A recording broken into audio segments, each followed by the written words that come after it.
Hello, hello, hello, hello. Welcome everyone to the final day of the preliminaries of the Aimchess Rapid. Guys, it's the big day today because at the end of today, we will have 8 players who will qualify for the knockouts. And who are they going to be? Let's first have a look at the standings so that every one of you is aware of how things are right now. This is how the standings look. Oops, where is one name? Okay, looks better now. We have Duda leading with 25 points. We have Mamedyarov on 23. Our two Indian youngsters on 21, Gukesh and Arjun. Magnus also on 21. Nodirbek Abdusattarov on 20. Richard Rapport is on 18. Anish Giri on 18. Anton Guyaro on 15, Vidit on 14, Naroditsky 14, Aditya Mittal 12, Vincent Kaimar 12, Grandelius Nils 7, Hari Krishna 7, and Eric Hansen 7. So, Parth Thakkar in the chat. Hello Sagar Shah. Best of luck to all Indian players. Hello Parth. What are your predictions for today?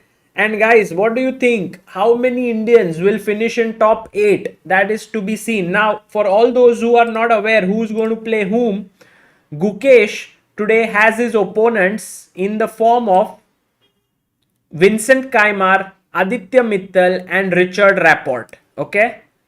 Arjun is playing against Rapport, Anton Guyaro, and Anish Giri. Quite a tough one. Vidit is playing against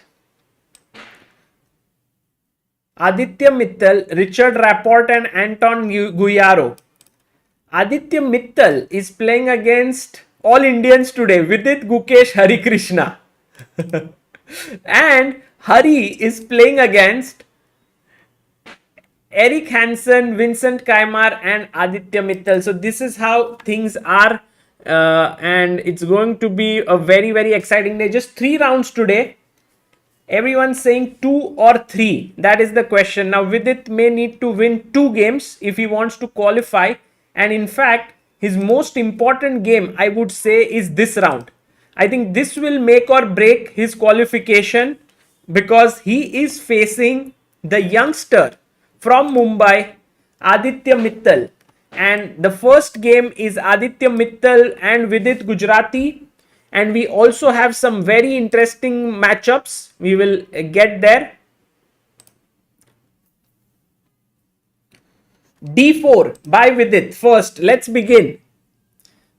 Three Indians in top 8. Okay. Knight F3. This is like a knockout game already. He plays d5 and Vidit brings his knight out to c3. He doesn't go for the Catalan. Now Aditya goes c5. Tarash defense on the board. And Vidit goes e3. He's like, bye, no theory, nothing. I'm just going to play calmly. Takes, I'll take with the bishop, no problem. a6, I'll castle. नहीं, castle नहीं करेंगे. क्या करेंगे? एक second. Let's think. He wants to play bishop d3. He played. Okay, interesting move. What about b5 now? b5 is possible, but then maybe, okay, let's see what Aditya does. And with its strategy is very clear. By the way, I'm going to warm you up, guys, with the question here. Pawn takes, knight takes. Why is this a mistake? White to play.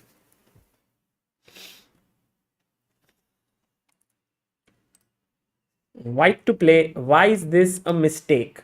Oof, Chandan Nagar SDU. What a move this is. Queen a4, night वापस जाएगा. कितने लोग को मैं queen a4 लिख रहे हैं दोस्तों? What are you doing? If you play queen a4 check, he will go back. No, knight c6. So the right answer here is yes, knight takes d4.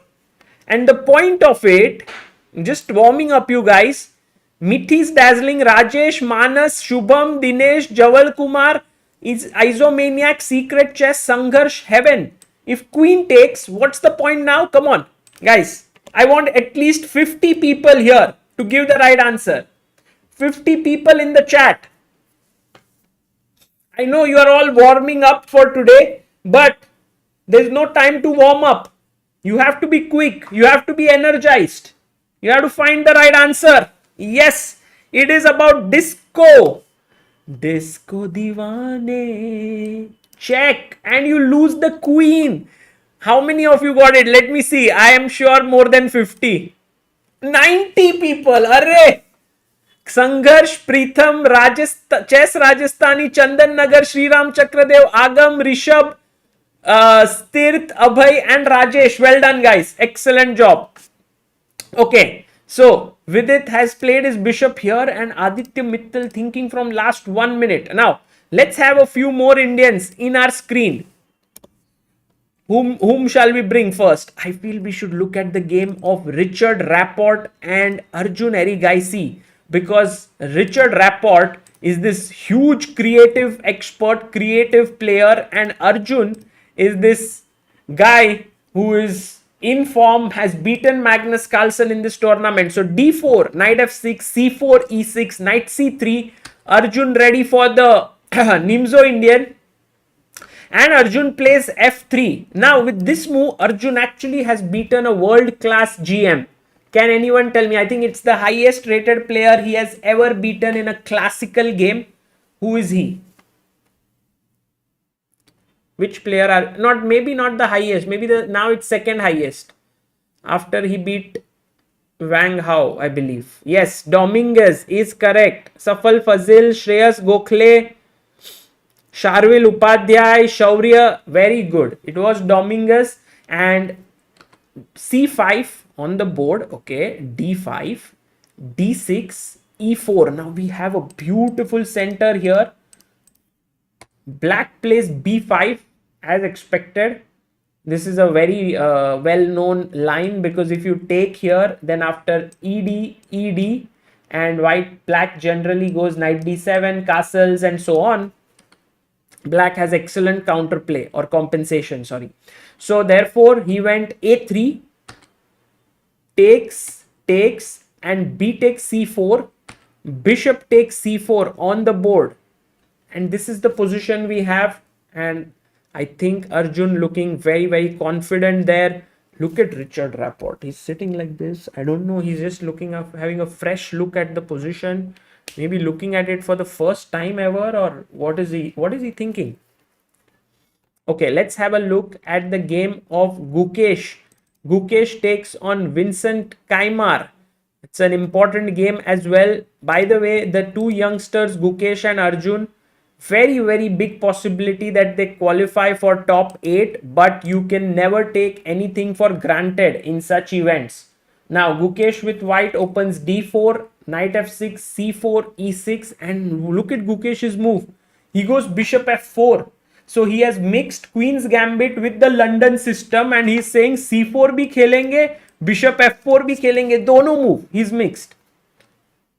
Bishop b4, knight d2, c5. Okay. Knight to f3, cd, a3, which is maybe not the best move. He takes on d2, and already Gukesh in some trouble. You can see that Gukesh thinking he takes with the bishop. Now, ideally you want to take with the queen, because then you will win this pawn. But what is the very smart move that black has here, guys? Come on. How many of you can find it? This is not easy, but I think you can. White to play. Sorry, black to play.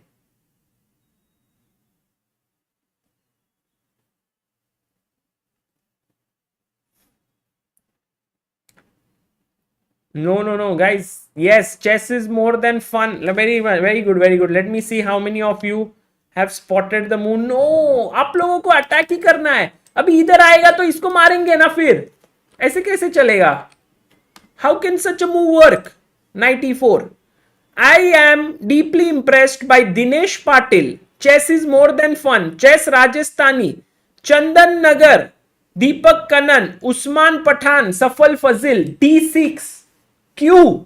क्योंकि किसी भी pawn को मारो, e5 will lose a piece. Otherwise, I'm going e5 and I will save the pawn. So seeing this, Gukesh said, oh my god, I can't take with the queen. I must take with the bishop. Knight c6, b4, knight e4, And now Gukesh is thinking for his move. Okay, whose game shall we look at next here? Shall we look at the game of Magnus versus Daniel Naroditsky? I think that's a nice encounter to just keep our eyes on, because Magnus Carlsen, of course, we all want to see what look he has come in. Has he come with his hoodie today? No. Today, a very, very nice, calm look. And Naroditsky there, he's on the screen as well, thinking for his move. Daniel Naroditsky versus Magnus Carlsen. And it seems like Magnus has a nice position here. He's played the French defense against Naroditsky, and he's played bishop to e7 and b3. Okay. As always, Magnus looking very smart.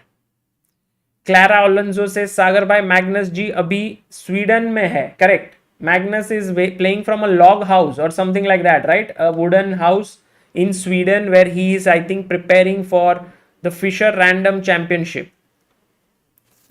Where is Hari Krishna? Let's have Hari Krishna on the screen, because Hari Krishna is today, I think Hari Krishna does not have a realistic chance of qualifying even if he wins all the games. It's not going to be easy, but still, if he plays well, who knows, he may be able to get some players out of the running for the top 8. Okay, so let's go and check the game of Vidit versus Aditya Mittal. What happened after bishop d3? Aditya did go b5. Vidit took. Very good. Bishop takes b4. That's a good move. Bishop e7. Castles. Bishop b7. Queen e2. Castles. Rook d1. Now the threat, by the way, guys, again, Disco Divane. Okay. So he goes queen c7. Now Vidit puts his bishop here. Now, this position is only a small difference. This queen has not got a good place to live, because the rook will come here and still put latent pressure, while the queen on e2 has got a beautiful house because of his bishop here. The black bishop on e7 does not let the queen settle here. Rook d8, it's very small, subtle things. Knight e4 played by Vidit. And I like how Vidit is playing very quickly. He's putting pressure on Aditya. He has 15 minutes on the clock. Aditya Mittal has 10 minutes on the clock. With knight e4, he's trying to clear up these two diagonals for his bishop. Let's say he takes, bishop takes, and now the bishop is nicely positioned, putting pressure here and also in this direction.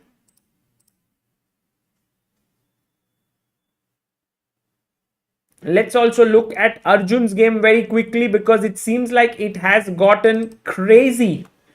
Knight e2. Okay, by the way, Castles knight e2. He took with what? Knight. Oh my god. Arjun's move, maybe knight e2, was a mistake. He should have gone bishop g5 here, pinning this knight. But he played knight e2 and an excellent move, knight d5. Now my question to all of you is e5. Why is this a blunder? I want all of you to quickly tell me what's the winning move here for black. Black to play. Yes, absolutely correct. So many people giving the right answer. We have Kritika Chess, Chandan Nagar, slightly scatty, chess is more than fun, Deepak Kanan, Mithi's dazzling, Rakshit Singh, Mithun Ramalingam, Shabbir Vakil and Bhakti Chheda. Give a check and you're going to lose your bishop here. Loose pieces drop off, guys. Always remember LPDO. Lose hai koi piece, defended nahi hai, gir sakta hai. ठीक है? So he played knight d5. Now Arjun here decides to take with his bishop. Now when he took with the bishop, he takes d5. He's come in with his queen. Ooh, okay, now bishop e6. This is a very typical idea, because when you take here, what is the move? What is the move that black has to play if he wants to save, sort of be in the game? Otherwise he's losing. What is the move? Yes, two moves come to mind. Two moves come to mind here. One is queen c7, other is queen b6, both with the same idea of knight c6. One is a winning move, one is a losing move. Tell me which one is winning, which one is losing. Even the chat is very confused. If you look at the chat chess moves, we have queen b6 and queen c7. 30 people have said queen b6, 23 people have said queen c7. Why is queen c7 a bad move? By the way, queen b6 by Rakshit, chess is more than fun, slightly scatty, Shaibi, Deepak, Srini, Kilu, Jyoti, Mithi and Shivam. Why is queen c7 bad? Come on. Anyone? What's the winning move here? Yes, Yogesh Deepan, very good. Shreyas Gokhale, Rakshit, slightly scatty, it allows rook b1. And then I can bring my queen out. When you play knight c6, I'll go queen b7 and I'm winning. But when you put your queen on b6, now you can't go rook b1, next move knight c6 and you're going to lose the queen. So that's the reason why Gukesh has to think twice. Arjun has to think twice before picking up the rook. Queen b6. And yes, let's say for example, you want to castle. Knight c6, I was thinking. Maybe knight d7 also makes sense. And now I take here, and generally in such positions, guys, if you think about such positions, white has two rooks for the queen, so it's a good compensation. I mean, it's a good trade-off.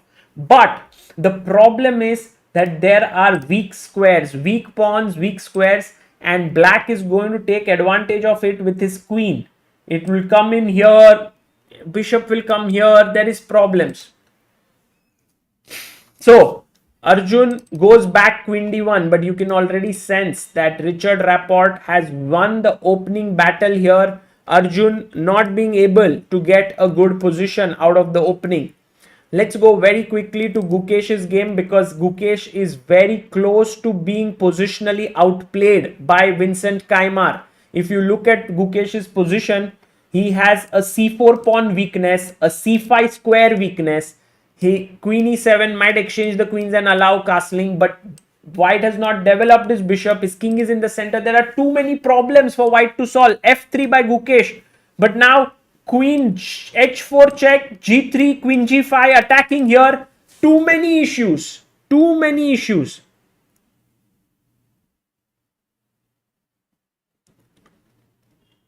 And so I think that Gukesh is in big trouble. Meanwhile, very quickly, Anish Giri is playing right now. Anish Giri is up against David Anton, equalish position.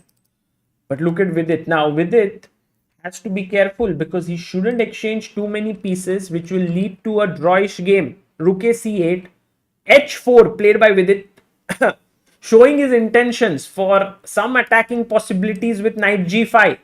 Aditya says, Vidit bhai, you can't come in for now.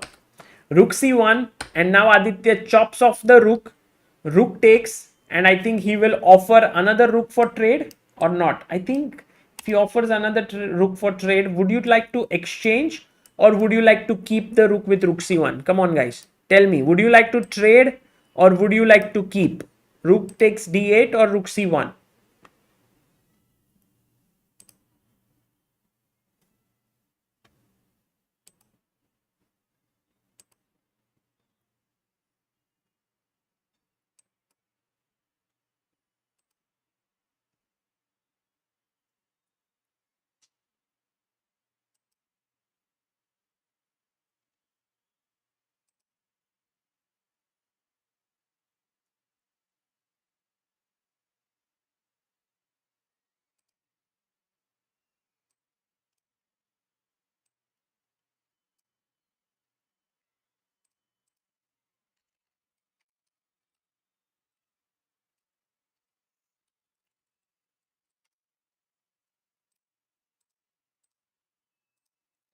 Yes, let's have a look at what you guys have to say.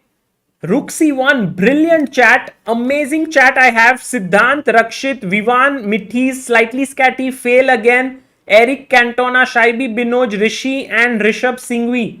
You put your rook here, you're putting pressure here. It's a good position for Vidit. So let's go back to the game. Vidit, oh, by the way, did that happen? No, he played bishop f6, I think. He didn't play what we just discussed.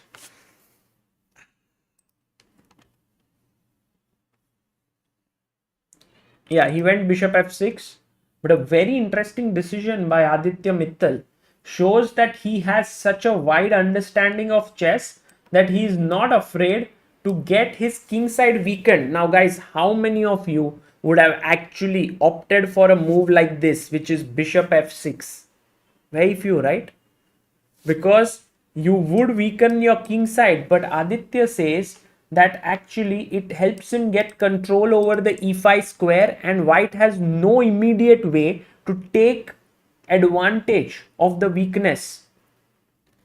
So many people in the chat saying no, not me, never, I would have never played it. But guys, try to learn from these masters, try to see how they take these decisions. Vidit has not yet taken on f6. Vidit is thinking, should he do that, should he not do that?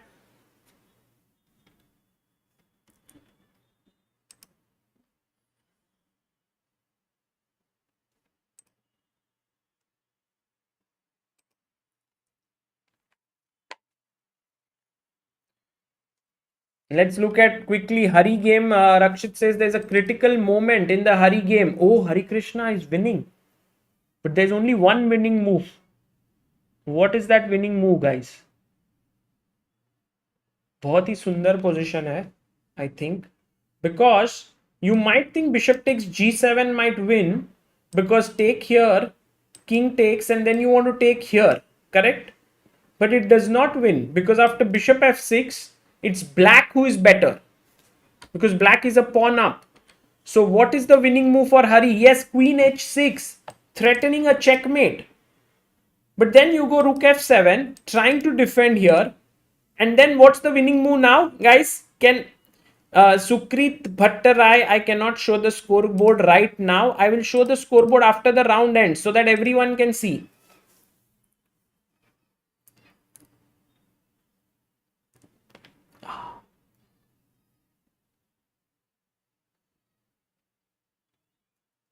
Yes, rook h3, very nice move. And with rook h3, all of you who have mentioned this move, amazing job. Mithun, Eric, Bala, Sparsh, Lahiru, Shriram, Utpal Nandi, Siddin, Harsh Karwa, fail again. Well done, guys. So, you can do nothing now. This is hanging. And meanwhile, Eric Hansen has gone for the move bishop. Hari did find queen h6, which is amazing, and Eric goes bishop f6, and I think Hari will find rook h3 now, which just ends the game because there is no way to protect h7. So Hari Krishna here starting off with a win. I believe he will win this, and meanwhile we have Arjun Erigaisi, who has had to where is his queen? Okay, queens are traded. I think Arjun magically once again manages to equalize from tough situations. Here Richard could have gone knight c6, keeping slightly better position, but he went d5, ed, bishop d5, castles, bishop c4, take, take, rook e1, rook e8. Acha, he went rook e8. Could have taken, but check, and then king f2, and then rook would have come back anyway. So yeah, that doesn't work. King f2. Yeah, this is going to end in equality. Arjun comes back. That is true. What about Gukesh? I think Gukesh is in big... But Gukesh... Look, guys, I'll tell you what Gukesh does. Gukesh takes his opponent into a deep dark forest where 2 plus 2 equals to 5, and the way out is only big enough for one person. This is something what Mikhail Tal had said. And this is the thing. He's completely worse. He's lost. Why is he lost? Because his bishop is hanging, his rook is hanging. and then he's going to lose a piece. But he can castle, and after take here, he might take here. And Gukesh knows that if he takes this, he will be worse because take ke baad, let's say king takes, he has, opponent can defend it easily. Now his king is safe. So Gukesh will very likely play a move like rook a d1. He just knows how to create chances. But okay, I mean, in this position, I don't see any real chances. He's totally lost. But we'll see if he manages to swindle his opponent. Meanwhile, Aditya Mittal versus Vidit takes, goes queen b2, attacking the f6 pawn.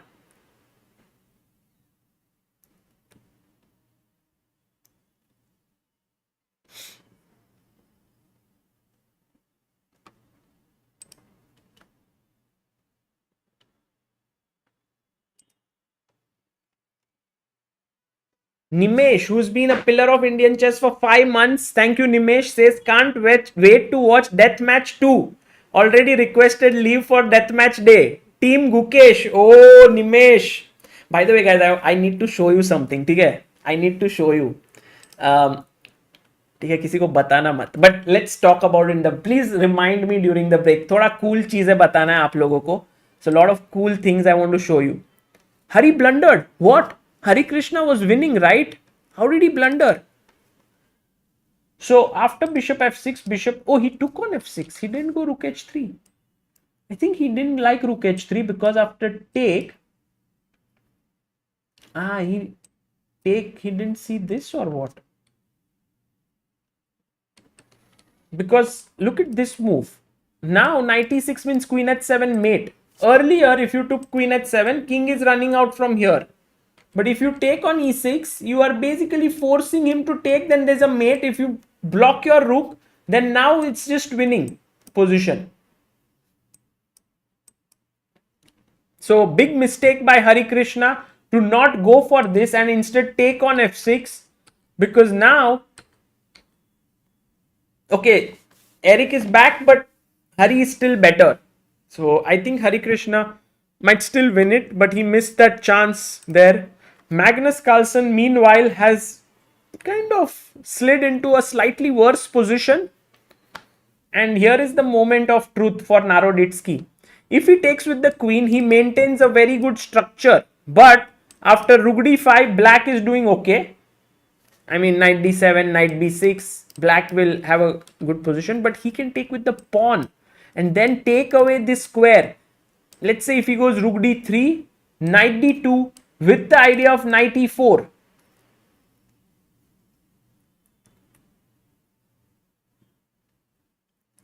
Let's go back to the Vidit game, because after queen b2 attacking on f6, there was a chance here to play king g7. I was also thinking knight e5, but that doesn't work because of bishop b7, queen b7, knight e5, fe5, queen e5. You lose a pawn. Okay, so he can't play this. He played queen e7. And now Vidit definitely having a small pressure, small nagging edge in the position. How does he convert? How does he increase it? Can he go rook c1, putting pressure here? Yes, he plays it. He plays and puts pressure on the c6 knight. Rakshit Singh says, I would play g4, but Rakshit, that doesn't really help. In fact, it might even weaken your position a little bit. But yeah, kudos for thinking originally like g4. It's not like completely bad move. Knight e5 and black is fighting for sort of equality there. But rook c1 is typical Vidit move. Little move, nice move. See, if you play a move like f5, I will take. And if you play bishop takes, I'll go knight e5. And I have got a very powerful knight which may then swing over and settle on the c5 weakness. So Vidit right now definitely pressing slightly.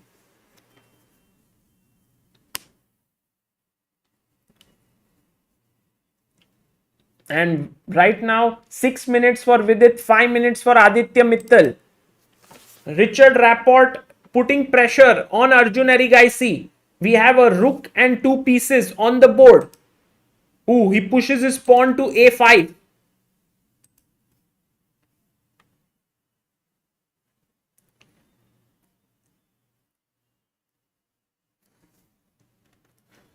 Why is Arjun's position so difficult? Because the rook can enter here and black's rook is more active. But first, black can try to play f5, king f7, king e6, bring his king into the game, bring all his pieces together. This is a very critical round and all the Indian players are in trouble. Now here you can see after castles ed3, knight c8, Gukesh did take it. He did not play rook ad1, bishop c8 and rook ad1. Technically, this position is lost. I mean, there's nothing more. But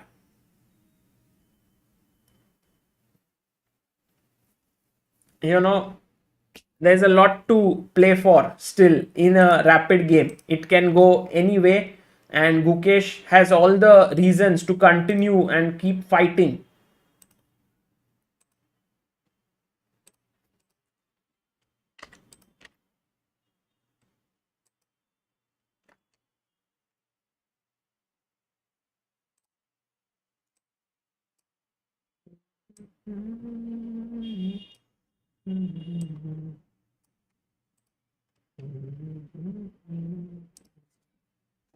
Okay, let's go quickly to the game of Vidit versus Aditya Mittal. Oh, Vidit has a technically, I would say, a winning position because Aditya did go f5 on that move, and after takes, now maybe rook c6 had to be played, which he did. Takes, and Vidit goes knight e5. So now, in such positions, a knight is better than a bishop. You might again get confused. You'll say, Sagar bhai, yesterday you said if the pawns are on both sides of the board, then the bishop is better than the knight. If the pawns are only on one side of the board, the knight is better than the bishop. Now there are pawns on both sides, yet you are saying a knight is better. What is this? But, dosto, queen is also there. So the queen-knight combo is better than a bishop-queen combo because the queen can move like a bishop. Queen can move like a rook, but queen cannot move like a knight. So here these two pieces may sort of duplicate their roles, but the knight and queen are very, very unique in their movement. So it's called Capablanca's rule. Capablanca loved queen versus queen and knight. Bishop d5, also yes, black king is weak, very important. Queen d4, queen to c7, and now knight to d3, with it bringing his knight to c5. Queen c2 played by Aditya. He was like, let me get into the position because if Vidit puts his knight here, my queen will get passive. So he comes into the position, and now it's time for Vidit to find a very powerful blow. Using his queen and knight, he must attack the king. So what is the move here, guys, that is giving white a winning advantage? White to play. And let's see if Vidit manages to find it.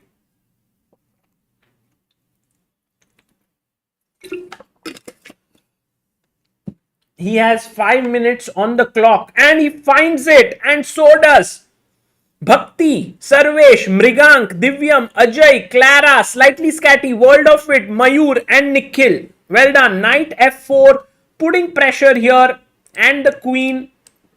Next move, queen f6, knight h5, and these two pieces are very powerful. So this is actually over now.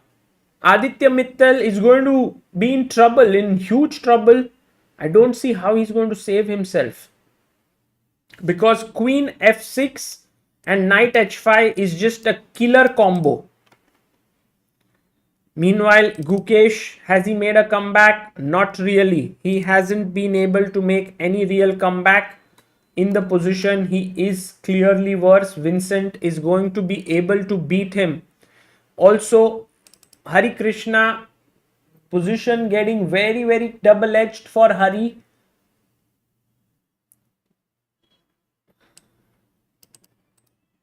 Hari is trying to attack here with h5. For example, rook c2, h5, rook c3. It can get very crazy. Bishop f3, I don't allow you to trade. If you take here, I still take here. You are a pawn, you are a piece down, but still you have attacking possibilities. And positions like this are very, very difficult to play for both sides. What about Arjun Erigaisi? How is he doing? Because Arjun was in slightly difficult situation, but after king e1, knight d5, bd2, rook b8, a5, f5, knight to h5, rook e8, king d1, bishop f1. He's attacking this pawn. And okay.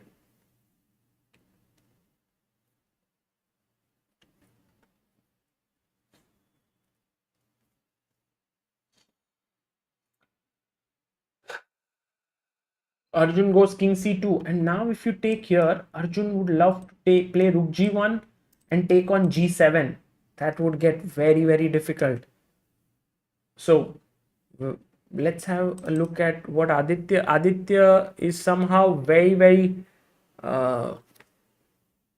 nervous there because he knows his position is lost, while Vidit looks very calm, cool and collected. On the top left of your screen, if you see, he's there. Oh, and Vidit, Gukesh now pushes. Gukesh is like, chalo और एक pawn देते. Yesterday Gukesh was -5 against Magnus and he tricked him. So I don't know. I mean, Gukesh can trick just about anyone.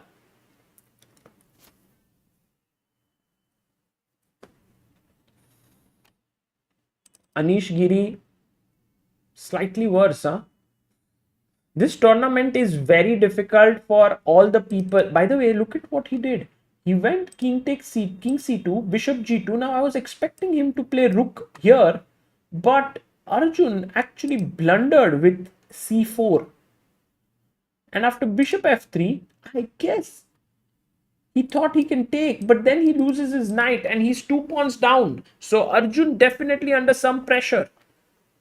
I mean, you could take here, here, and this, but after bishop d5, it's still 2 pawns down for white. And Magnus Carlsen against Naroditsky is equal, but I have a feeling that Magnus will outplay Daniel from such a position. This is what Magnus does commendably well. You know, he goes like queen a4, he will put pressure here. I think Magnus, let's see and learn if Magnus able to trick Naroditsky. Queen e4 played by Aditya, and Vidit instantly moves his queen to f6. He had this move prepared. Now the question is, what will be Black's move? White cannot move his knight here, at least on the next move, because there's a mate. But let's say bishop b7, yeah, he plays it there, but now Vidit can chop this pawn off. It's a free, juicy pawn.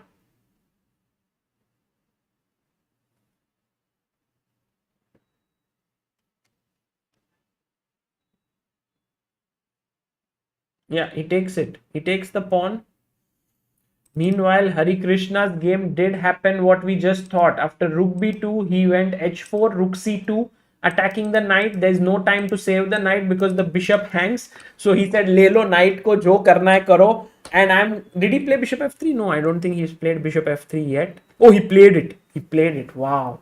What a game. Hari Krishna attacking. Crazy. Malanik Manx says, Sagar, saludos from Oklahoma. Namaste. Nasmaste nahi, namaste. Malan Q, thank you.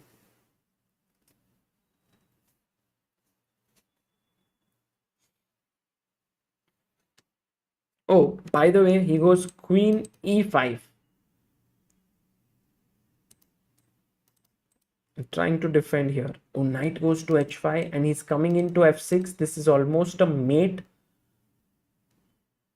Yeah, I think it's time to resign for Aditya Mittal. This is a very important win for Vidit because he gets 3 points out of this, and it could be that this might be the first ever time that Vidit will qualify for the knockouts of the Champions Chess Tour.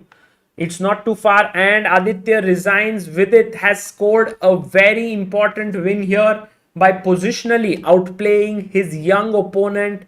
And I'm sure Aditya is not very happy, but a lot to learn from that game for him.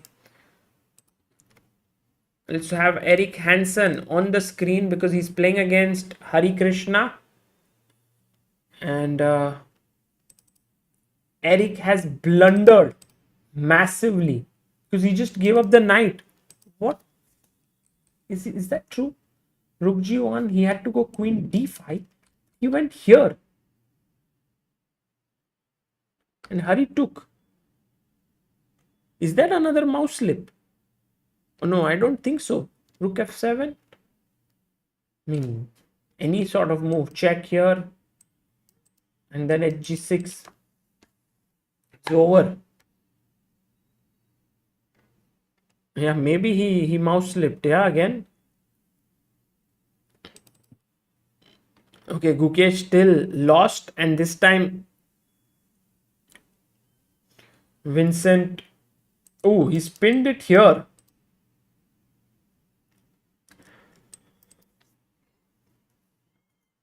Yeah, very important move, because if you take here, bishop f3 is checkmate. So you can't take the knight yet. And Magnus Carlsen there. Oh, again, equal position. Guys, कुछ भी हो सकता है. कुछ भी हो सकता है. Magnus के साथ you don't take पंगा. King f7. I'm always very afraid of Magnus's endgame skills. Let's see if Naroditsky manages to hold him here. Of course, the position is dead equal. What about Arjun? So Arjun, after he played d6, rook d8, bishop f4 was played. I think he took cd.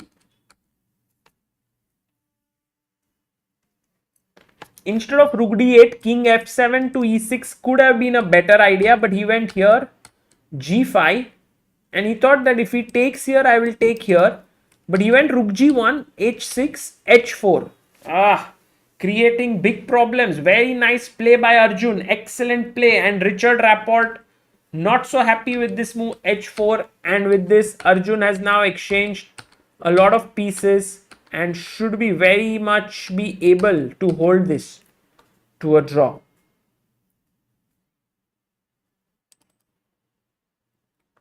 Look at Shakhriyar Mamedyarov's king. He's gotten really chopped off in the center. I think he's just lost there. Queen f2 by Vincent. I think Vincent's doing this so well. Because if queen c4, bishop f3, if rook c4, also bishop f3. Somehow f3 point is overloaded.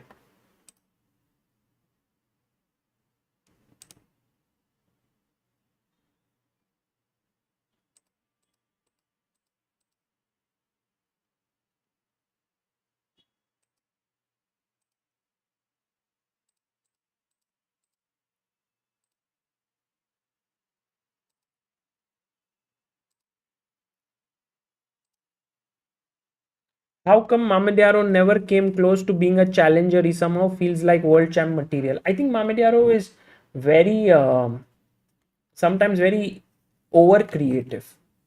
And in order to become a world champion, you need to have. Oh, by the way, draw by Naroditsky. Really have to give him there the credit. Well played by him. And Hari Krishna also won his game against Eric Hansen. He is now here. He's just blundered a rook. So yeah, this is just lost. But that was losing anyway, so it's not a blunder or anything. Gukesh has resigned his game against Vincent Kaimar. So, and now it's Richard Rapport versus Arjun Erigaisi. Very important game for Arjun from a qualification perspective.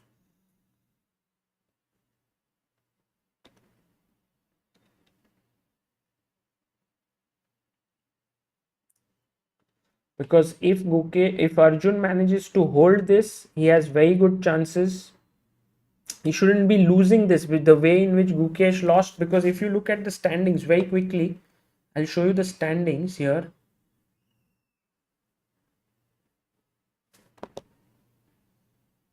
Look at this. Already, it's I don't think it's changed too much, but you have to be careful. Okay, bishop f4. Now he was attacking here.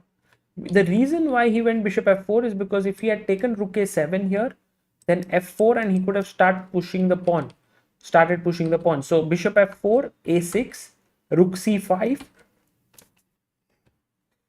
king h5, and his idea is to come here. It's not easy for Arjun, but Arjun just very calm, very cool. King c3, king g4, and now need to move the bishop. He goes bishop e5. I think rook will go back. Rook e6 maybe. I think this is a tough position for Arjun. He will have to be very accurate. The engines are just shouting, saying, "Oh, it's a draw, it's a draw, it's a draw." But guys, pawn path is clear. It's running down the board. So I think rook c4, important move. Candy Floss says Arjun needs to hold it for VD. Yeah, because Richard Rapport is currently on which position? Richard is on number 7. So yeah, very important. Rook c7, okay. f4. Now king d4. I think Arjun is very good at such positions to handle these sort of draws and to make it possible, but you never know.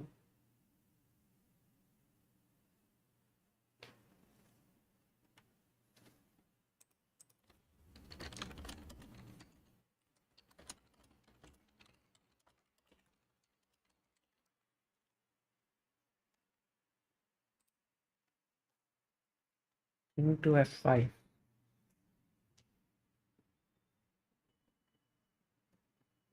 What's the next round? Anish versus Magnus. Oh, Chandramouli, that's a nice one.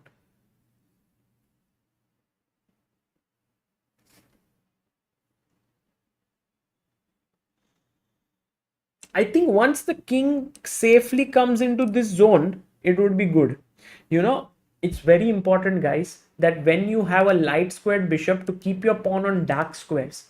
Because if you see, the bishop controls the light squares while the pawn controls the dark squares. And that makes it very difficult for the king to come and settle here. Imagine that at some point, okay, the rook is hanging, but imagine if you play a move like this, then the king would be very comfortable to sit here on e3. It's just an illustrative variation for you to understand.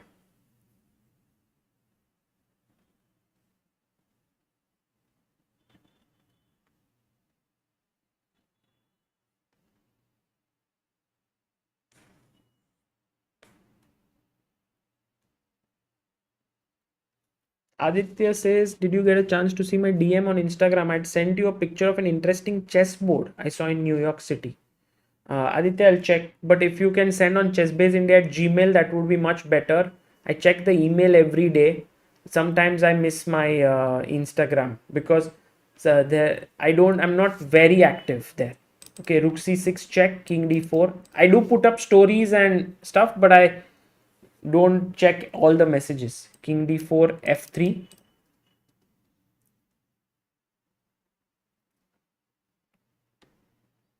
Okay, rook f7. What's your plan? King. No, rook f7. King g6. Then rook f4. I think Arjun is very close to a draw now. Very close.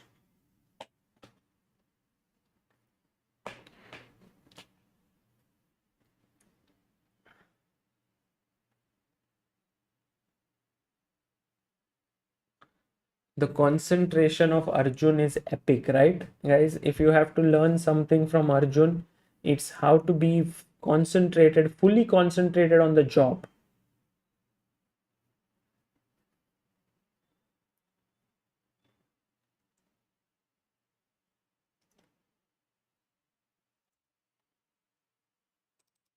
Okay, so he went check king e6, and now a very important move because rook f6, king e7, this is defended.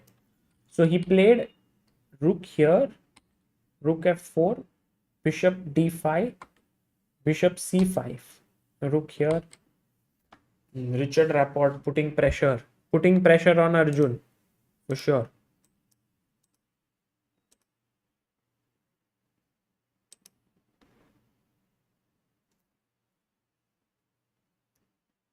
आज video on है. नहीं नहीं, आज photo नहीं है.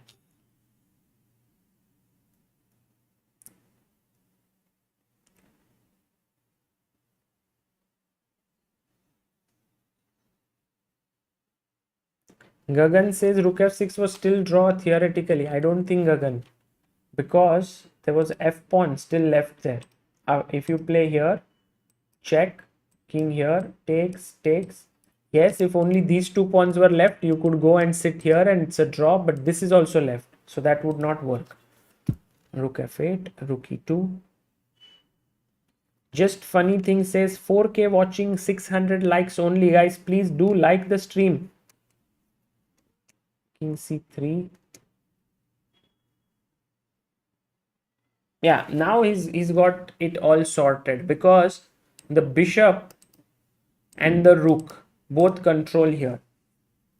And it seems like everything is under control. But remember, the bishop can come here, block the rook's path. So you have to be very, very careful.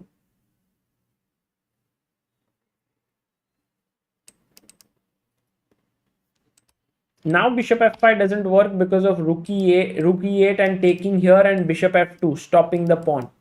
So king e5, good move by Richard. Richard Rapport putting a lot of pressure. King c5.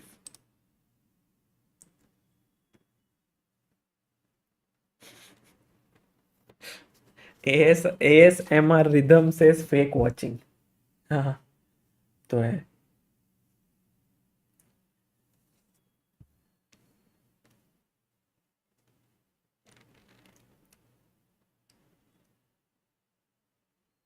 जब views नहीं आते हैं तो भी ये है problem. जब views आते हैं तो भी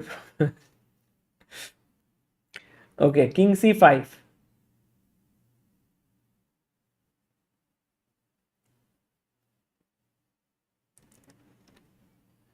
Oh, it's a blunder. What? Oh, he put his king in between the bishop. That's why f2. Arey, chodo. This is lost or what? What if he moves the king back? Bishop f5.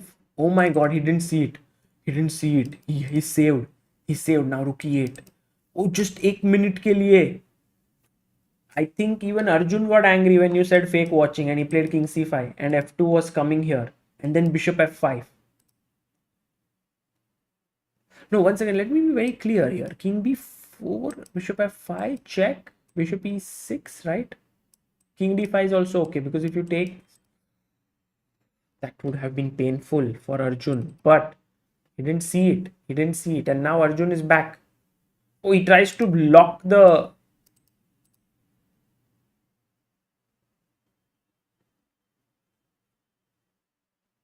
rook. Rook c6. I don't know what's the idea. maybe take और फिर f2. अरे बाप रे भाई, ये game बहुत ही बढ़िया. King b4 मारा f2 b7 मारा तो रुक इधर और फिर इसको.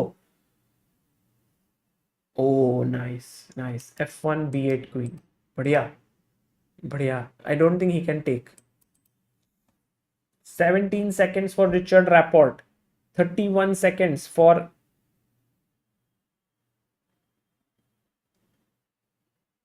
Arjun.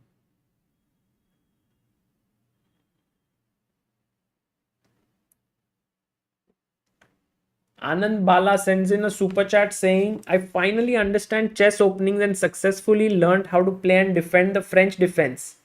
Arey wah, Anand, congratulations. Best of luck to our chess players in this tournament. Hari Krishna, Vidit, Gukesh, Arjun and Aditya Mittal.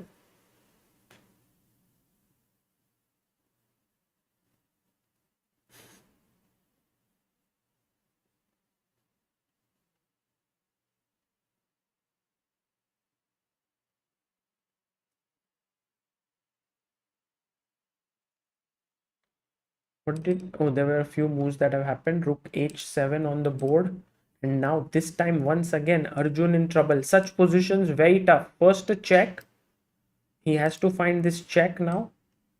I think Richard, he finds it. King a3 and now rook c2. Finds it again.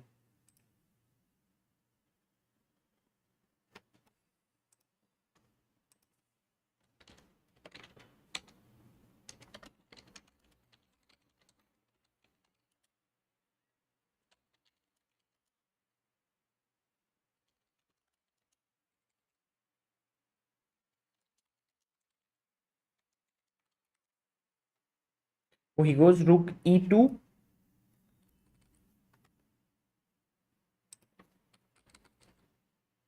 Check. He was completely winning here if he had played bishop d5, but he finds rook e2,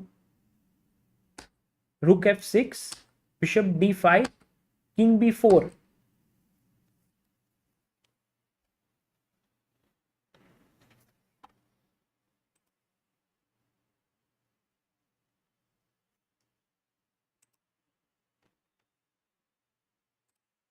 Rook c2 is very tough for I would say for Arjun to hold this, because Richard Rapport keeps on moving and some or the other thing will collapse, and it has already happened 2 3 times. So if like again look, but why you have to, it's not so easy. King e4, the right move was rook here and rook b5, but he played here.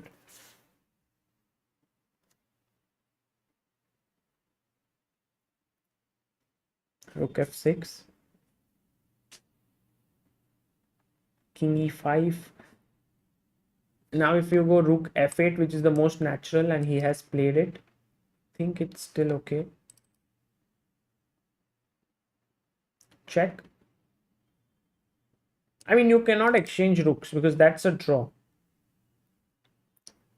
The reason why endgame with rook trade, oh by the way, that's a blunder because this is coming, but the rook trade, if it happens ever like this, it's a draw because I just stay with my king here and I don't do anything. When you push the pawn, I take it, and this is a theoretical draw because of the wrong colored pawn.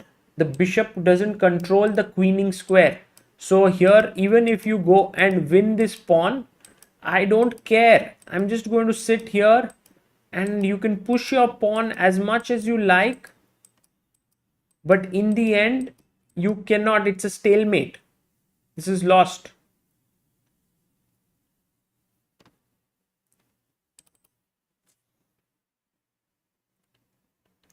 Flashbin Gaming says, finally, I'm going to see all of you in real life, especially you and Samay Bhai. So excited for Deathmatch 2.0. Arey Flashbin, thank you for coming to Hyderabad. Guys, how many of you are coming to Hyderabad? So many interesting players are going to come there. It's going to be tremendous. Even I think Nubair Shah Sheikh is coming from Mumbai. We have, I think, Lalit Babu, who's going to join in, who's one of India's top GMs. Many players, and I'm going to show you a few things. But right now, after this game only. Anand Bala says, by the way, I like the stream, Sagar Bhai. Thank you for your commitment and hard work. Hey, Anand Balaji, thank you for being pillar of Indian chess for 4 months. Vaibhav Mittal says, Hyderabad में ही रहते हैं सागर भाई. Pranav Deval also coming from Chennai to Hyderabad. Anirudh R, thank you.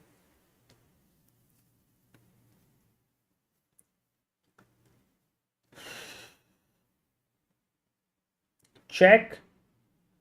Arjun brings his king up. Saranya Karthikeyan says, I'm coming. Snehashish says also, I'm coming. अरे बढ़िया guys, so many of you are going to come there. बहुत मजा आने वाला है.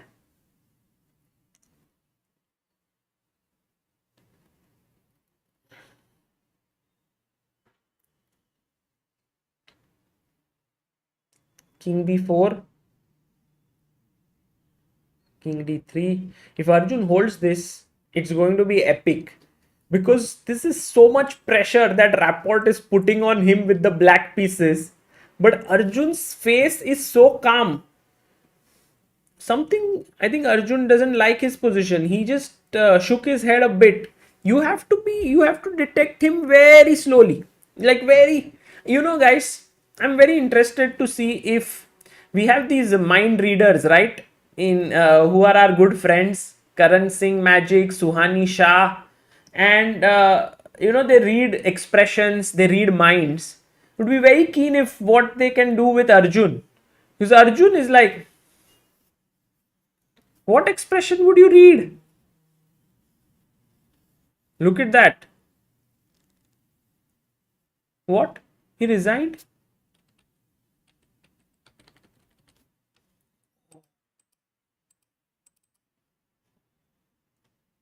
Because here, and it's a checkmate. Ooh.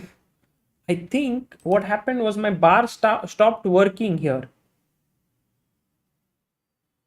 And it seems like Arjun has just lost. I need to figure out what just went wrong.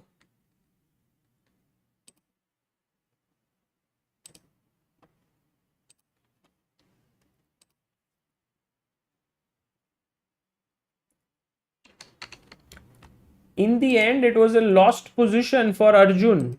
Oh my god. So completely turning it around there, and Arjun Arigaisi loses. How does that impact the standing? Also, Gukesh lost. So it was a huge thing that has happened in this round where two of India's top players have lost. So that's why the standings now look something like this.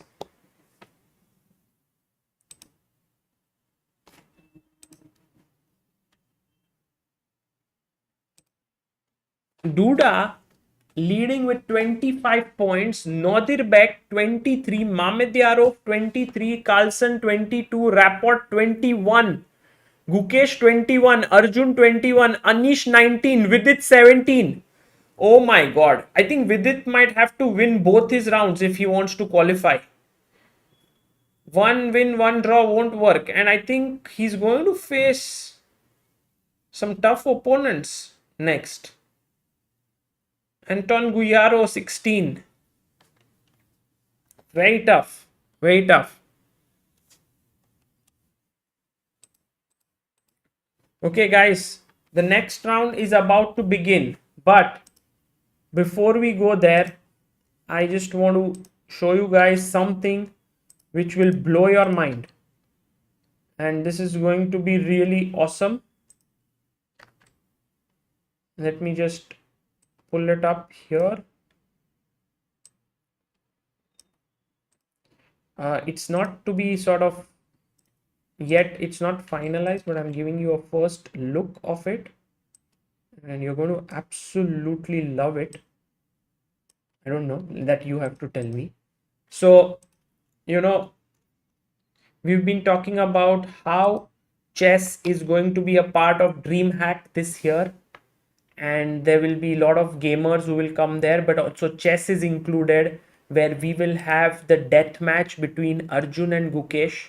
We will also have the comedians over the board with the top comedians playing chess there. But very importantly, there's also going to be a DreamHack Rapid and Blitz from 4th to 6th November with a prize fund of 10 lakh. Right? And we've been speaking this. You can play this and all of it. And many strong players have signed up already. We have maybe more than 5 GMs might take part, and it will be very interesting. But just to show you, this is how the plan is to build up the chess environment here. So this is how the top boards will be inside a glass enclosure, and there will also be a lot of boards here. This will be the playing area for the other. This is the open event that we are planning, and this will be like from the glass enclosure. Here you can see the commentators who will commentate. So the death match will happen inside the glass enclosure. This is just ideas, and this is how it will be. Like the spectators can sit here, and also like if your games are over, you can come here and you can watch with the commentary and all. So these are some of the plans which are made. So guys, try to make it. Get your tickets. It's only 12.99 to play in the Rapid and Blitz, also to watch comedians on board, to watch deathmatch, to watch the Life is Unfair simul. Is a lot of things that are going to happen. So please do check it out, and play the event. Who knows, you may even win prizes. There are very good prizes rating wise and so on.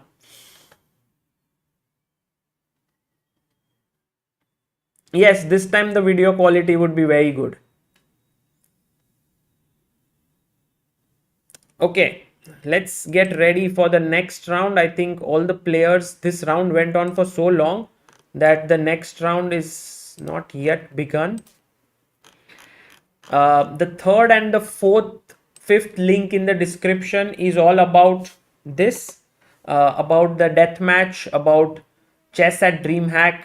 Don't miss this opportunity. You will enjoy it for sure.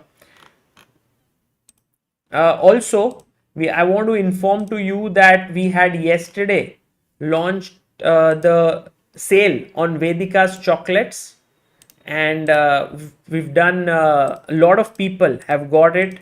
It's the last ever sale of Vedika's chocolates. So in case you want to get it, please do so. I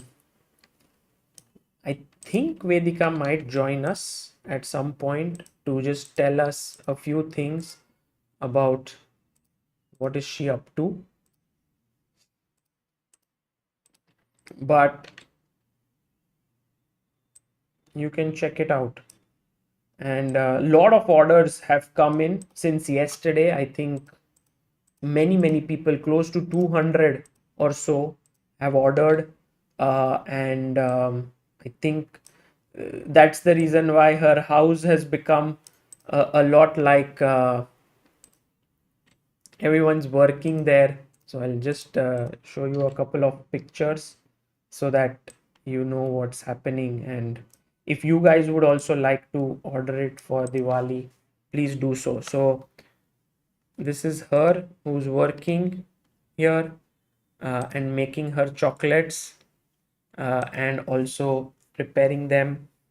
These are very nice ones. One of our favorites, my favorite, Anish Giri's favorites, and it's amazing, by the way.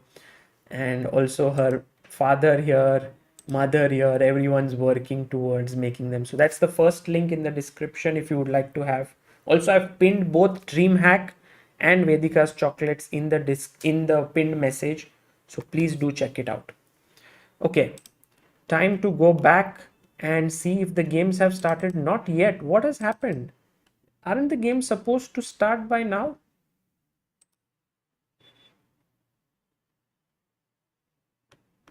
Okay, Arjun is here. I think something went and everyone's waiting. So what are the pairings? Oh, Anish Giri versus Magnus Carlsen. Dosto, very important game for Anish Giri. Because if he wants to win, this is a very critical, if he wants to finish in top 8.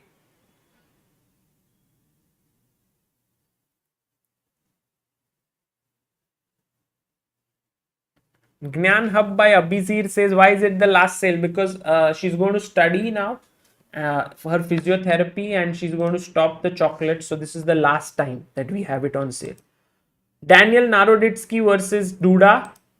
Nils versus Shakhriyar Mamedyarov. Nodirbek versus Eric Hansen. Hari Krishna versus Vincent Kaimar. I think this is an important game because Hari Krishna, if he manages to beat Vincent, Vincent is currently on number 11. Okay. So maybe not that important, but Gukesh versus Aditya Mittal, an important game. Vidit is playing Richie Rapport. Oh my god, what a crucial game, because if you look at the standings, it's Vidit on number 9 and Rapport on number 5. So Vidit needs to win this. And Arjun Erigaisi versus David Anton. If you look at David Anton, he is on number 10. So I think, super important game. Super.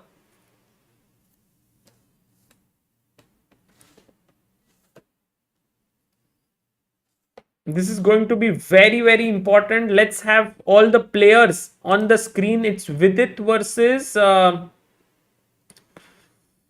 who's playing Richard. Okay. We have Gukesh versus Aditya Mittal. Okay. Aditya Mittal here. Gukesh here. Okay, game has started between Anish Giri and Magnus, looking very happy. He plays, Anish goes c4. Whoa! Does Anish in a must win? Like, let's quickly have a look at the standings. Anish is on number 8. Oh my god, this is important. He cannot lose. Knight c3, and it's a very tough situation for Anish to be in because he will have to play He will have to beat Magnus on demand. Oh, he's gone knight c6. Now knight f3. I think Anish will play. Or will Anish play something else? He plays knight f3. bg4. bg4, queen b3. No, Magnus will go g6. Magnus likes these setups, you know. G6 stuff. No, not g6 here. I think g6 is playable, no? cd, queen b3. This is the line. Okay. He goes a6. What? a6. I have not seen that move, being a Karokan player. Takes. Bishop c4. Draw is enough for rapport. Okay.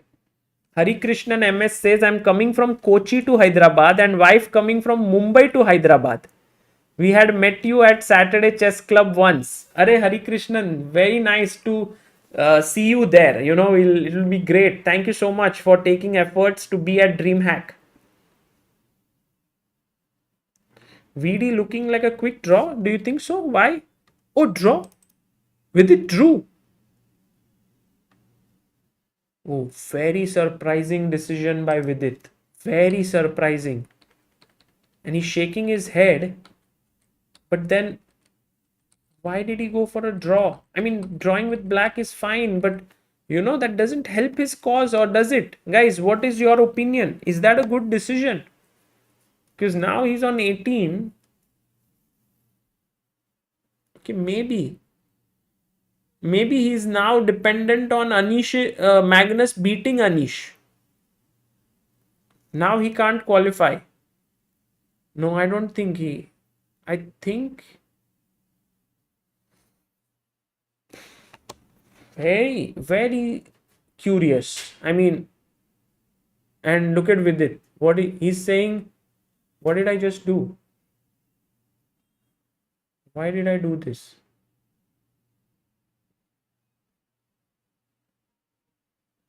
Yeah, I think he's not happy with what he did there.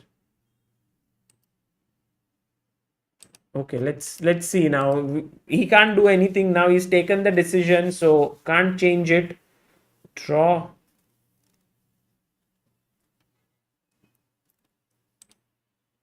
Anish Giri versus Magnus Carlsen. I like Anish's position here. All his pieces very actively placed in the center of the board.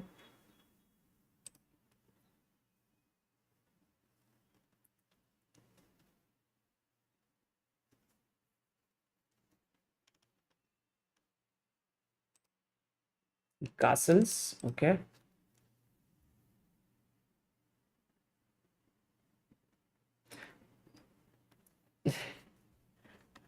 Let's see, how many twists do we have left today? Okay, let's go to the game of Arjun, who is playing against David Anton. Arjun is on your screen. Let's also get David Anton here. So Arjun playing with black now.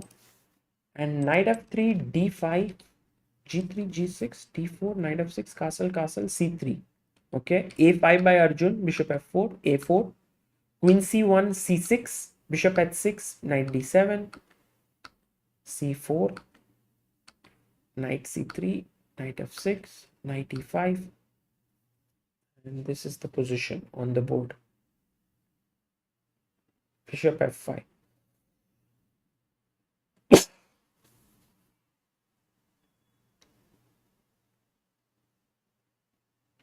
One more round left. Yes, Harsh Mishra, there is one more round against Anton.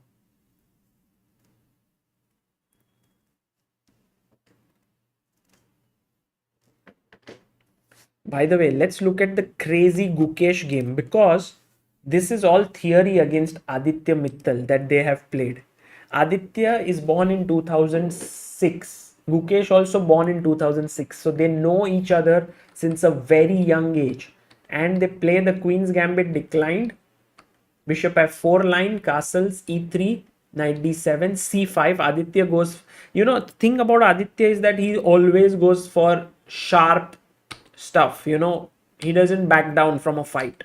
b6, b4, a5, a3, bishop a6, takes, and now, you know, you can castle, but he goes for the sharp line, b5, cb, c6. queen c8, so that if you take on d7, I'll take on c3. So rook, he goes c7. Otherwise, he's going to lose this pawn. So c7 with the support of the bishop here, because now the threat is knight takes b5. So b4, knight b5, a4. And remember some game, Mamedyarov played queen c2 allowing b3 and was just lost. This happened in ECC maybe. No, it happened at the Olympiad. Yeah, he just was lost out of the opening. But rook c1 by Aditya,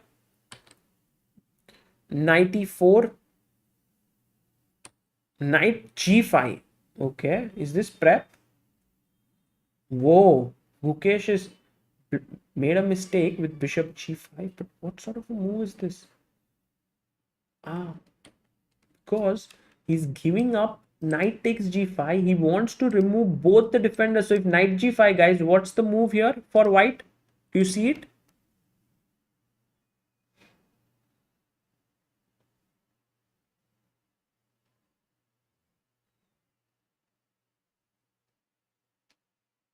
Yes, exactly right. Knight d6, Sudarshan, Devik, Spray Gaming, Sangeet, Madhesh, Apurva, Anant, Kasturi, chess is more than fun, Hypernova. Well done. Knight d6 is the move. So, knight g5. I'm very curious about this line, guys. Very quickly, shall we have a look at very quick glimpse of the variations?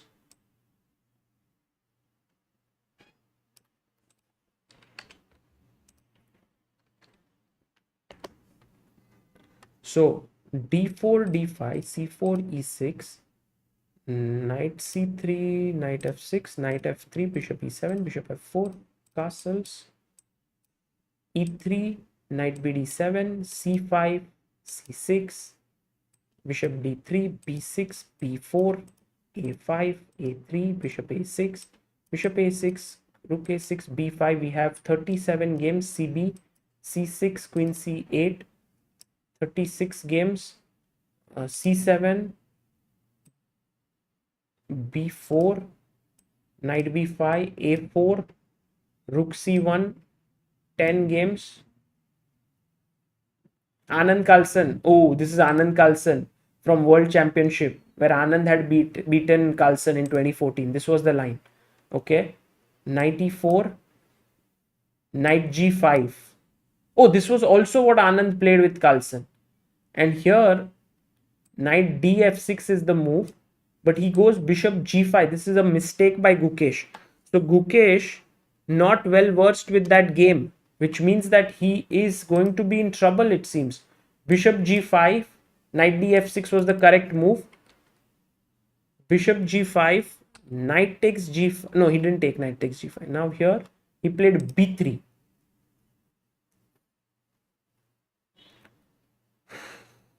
f3. What's the point of f3? F3. What does Gukesh want? Because if you go move the knight, my knight comes to d6 and you lose the queen. I'm going to push. What is Gukesh's idea? He wants to go rook a5, attack here, so that if you take here, he'll take the knight. But then what if I protect it? Have no clue what is happening. Just castle. White wins with this pawn.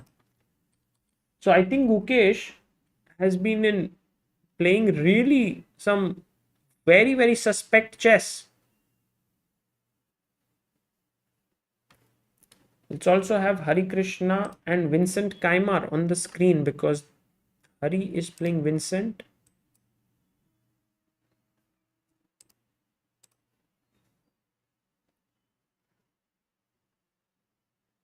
Aditya will be the one to qualify to top 8. No, I don't think so.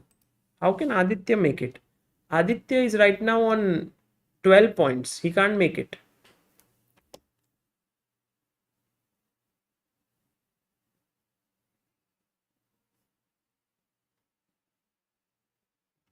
Let's look at Arjun's game, because this is crazy. Arjun against David. Very important game for both players. Queen a5. If f3 takes.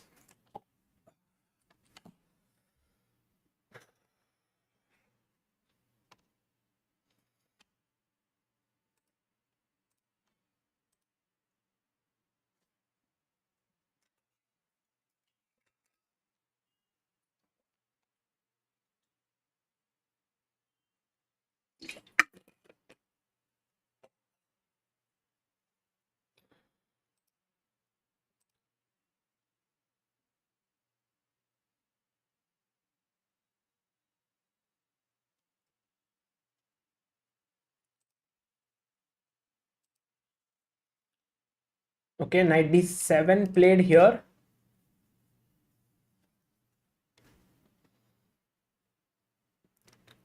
I don't think both Arjun and Gukesh have qualified, right? No?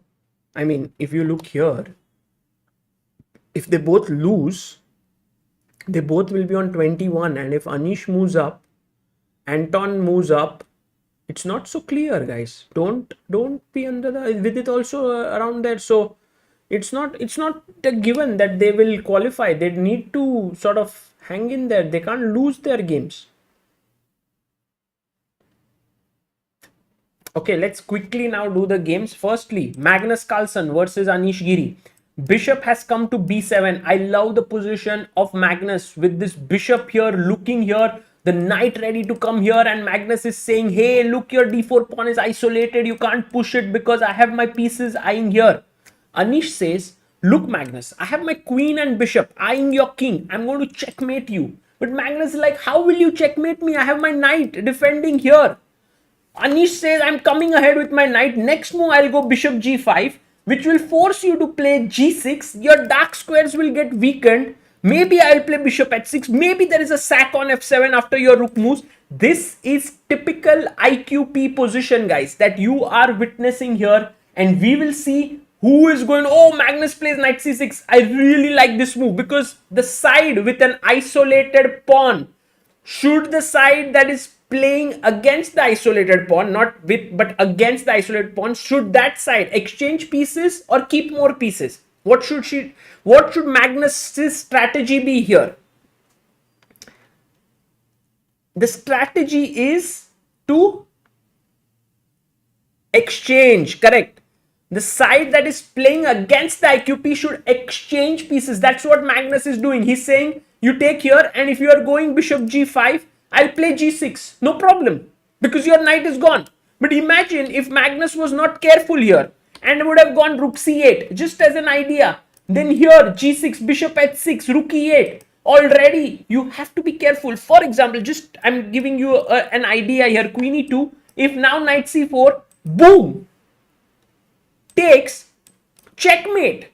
It's already over. This is how games end in IQP positions. This is how complicated they are. And that's the reason why Magnus Carlsen has gone knight c6 and offered a trade to Anish. He's saying, Anish, do you want to exchange the knights? Because if you don't, I am attacking your d4 pawn here.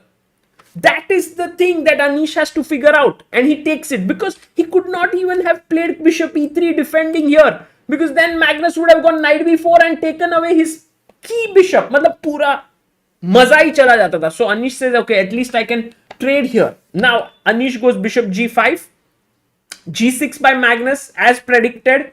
But now you really miss your knight on e5. You really wanted him there. And I think strategically this game is complicated enough for Magnus to try and sort of push, but also Anish can get better. So it's an interesting game. Now let's quickly go and check the game of Hari Krishna. Hari playing against Vincent Kaimar. I think sort of an equalish position. Very solid for Hari. Should not be losing this. I mean, I think Hari would have a good. It's a long sort of a battle here that is there. Now, coming back to Gukesh's game, Aditya Mittal showing his class, finds the move f3, kicking the knight away. Now, you all know that the knight cannot go because it is controlling the d6 square. So, Gukesh goes rook a5 to attack the knight, and Aditya once again defends the knight here on b5. Excellent play by Aditya, showing that he understands this position really, really well. And now Gukesh, very, very difficult position. He's actually almost lost out of the opening. Let's now quickly move to Arjun Erigaisi's game, because after f3, Arjun took on c3, b takes c3. We saw till here knight d7. The knights got traded. There came a check. King went back. And now if you would have taken on e7, then there is queen takes c3, rook may come in, e2 is weak, c4 is weak, d4 is weak, everything is weak. So he couldn't do that. He played e4. Arjun moved his bishop back. Pawn takes, f4 played. Bad move by David Anton. David Anton is hoping that he can put pressure on d5. Arjun cannot move his... Actually, he can move, right? Because his queen is sort of protected here. But the problem is that here after bishop b7, the rook is attacked. If rook a7, queen a5, rook a5 and rook a b1, and white is pressing here. He has a good pawn here, the rook on the open file. So Arjun cannot take this pawn on c4. At the same time, Anton might be looking at an f5 possibility, but here's a classy move. And this is actually not so easy to see, which is to play rook c8. And you might ask, but what about c takes d5? Well, the problem is now I jump with my bishop to g4, attacking your rook. The rook has to move wherever you go. Let's say rook e1. I now take this and Arjun is better. Let's see if Arjun can find this. Yes, Arjun does find it. And in fact, Arjun cd f4 takes on c3. This is a very good move also. Rook c8 was also good, but queen c3, cd, bishop g4, attacking the rook now.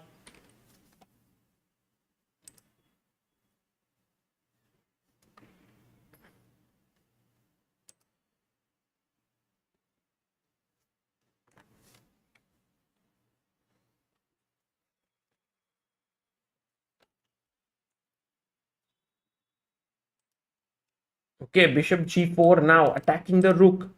What does David Anton do? I think Arjun's position looking superior.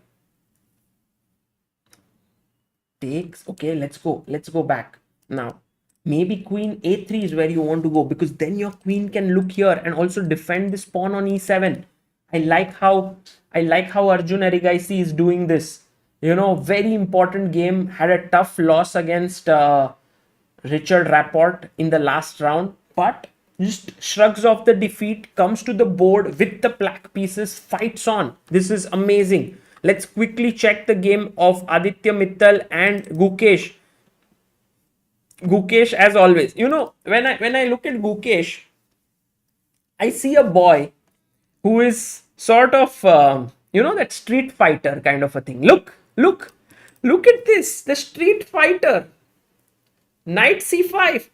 You know, the street fighter, what he does is, he's not like, oh, he's not gone to the karate class and he's taught like a right jab and left jab and sorry, this is all boxing, but whatever. He's not taught in a class. He's fighting on the street. He's grown up with fights. And that's what Gukesh does. Like here, he knows he's lost. Create a mess. Create a mess in a way that your opponent doesn't understand what's happening. Because now if you go knight d6, your pawn on c7 is hanging. The rook's path is cut off. Okay, but then you ask to yourself, what if I take this knight? Well, if you take, which Aditya did, now the c file is blocked. And also, it's not easy to play knight d6 because c7 hangs. And now c4. And with Gukesh will have like these 4 pawns in the position. So what was the winning move here for Aditya Mittal? Did anyone find it? Did anyone find it? Why is everything losing? I mean, not losing, but losing the advantage for white.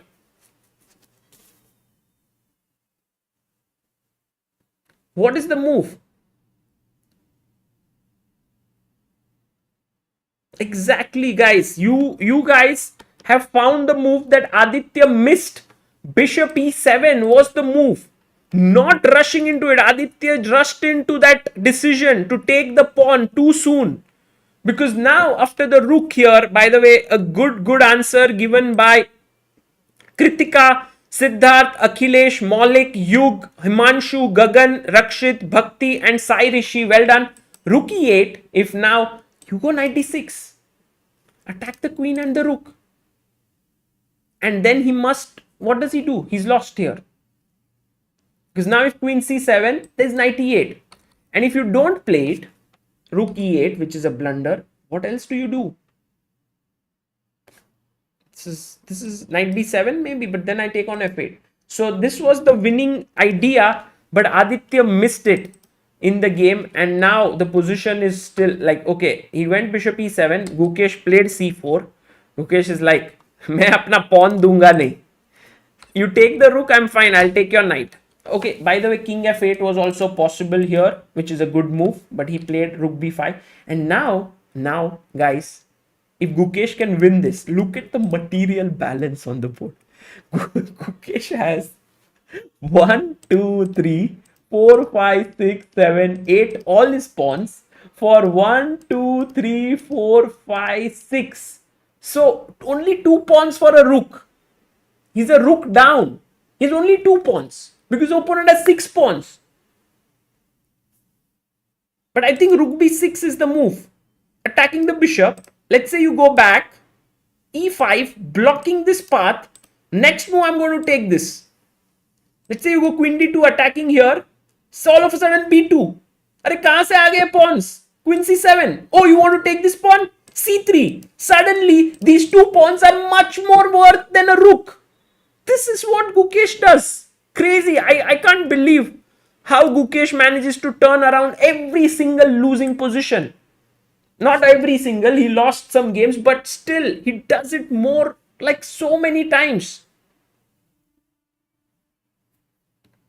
Rakshit saying that if bishop b4, is that holding? Well, bishop b4, rook b4, exactly. Rakshit, your point, a b4, queen c7. Now, you're not only a rook down, you're also a rook plus exchange down.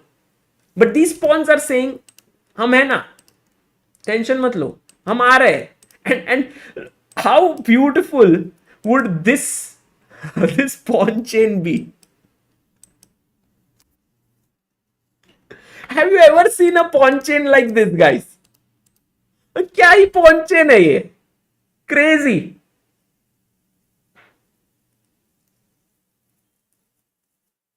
No, too good, too good. Okay, he's gone with the bishop back.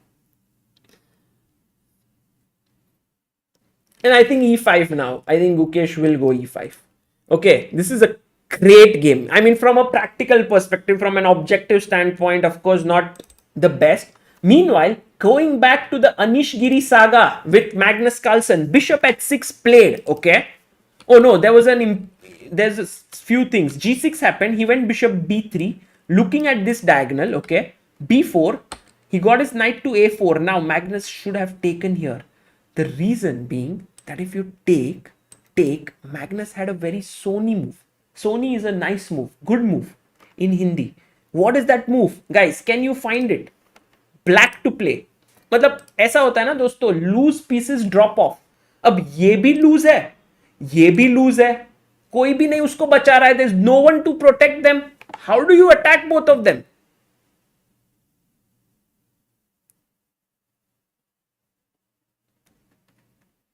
Yes, very nice. All those who said queen a5, brilliant job, guys. Attacking both the bishops.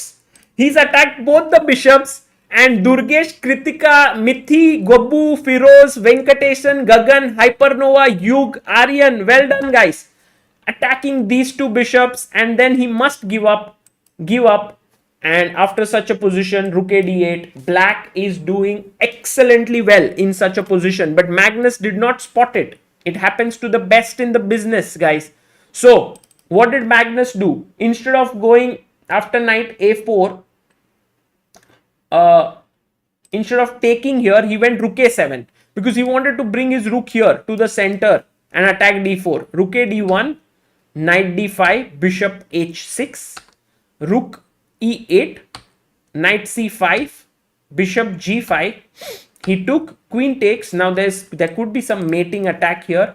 So rook e5, good move by Anish. Anish slowly maybe taking over the initiative. Bishop d5, okay. Bishop d5 takes a pawn. He wins an important pawn. Queen e7 because he had to defend the b4 pawn. Otherwise, Anish would have taken this. Queen e7. Now this is the position on the board. But look at Anish Giri's time. Anish has 2 minutes on the clock and Magnus has 11 minutes 44 seconds. Magnus is not even thinking much.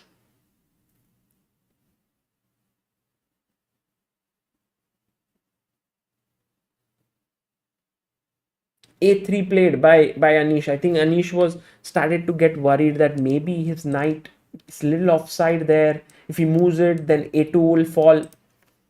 So he plays a3. Takes by Magnus, takes here. And now what did he do? What? Bishop g2. Ooh, nice move. by Magnus Carlsen. Takes here, and he wants to play what? Queen b7 check and win this knight. Okay, d5 on the board perhaps. Let's say queen takes, or let's do with the rook. Yeah, rook takes, queen f3, and I think this should end in a draw now with 4 pawns. So yeah, this may be ending in a draw, or at least that's what it looks like. Meanwhile, Hari Krishna equal against Vincent, equalish position, and Gukesh pushes his pawn to e5, blocking this bishop's path to the c7 pawn. This is the craziest game of the round. I would say so. And Arjun, oh my god, Arjun is completely better after we saw till queen a3, rook c7 came in. He played rook c8, excellent move.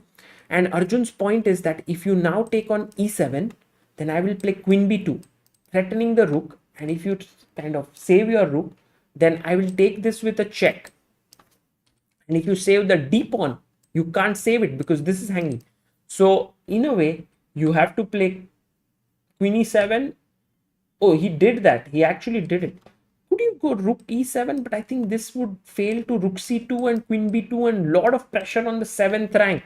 So, okay, he played queen e7, queen b2. Rook e1 also happened. Crazy.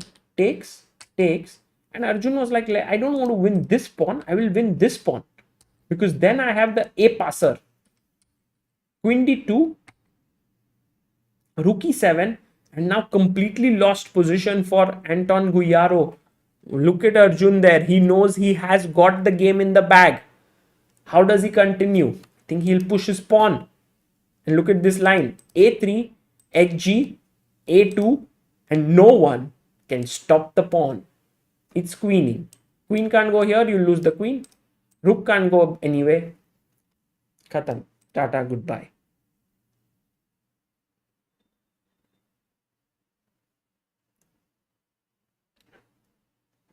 Okay. So I think Arjun is going to do this, and Arjun knows he's winning. What did Arjun played a3. Arjun played a3. He's like, हो गया game खत्म हो गया.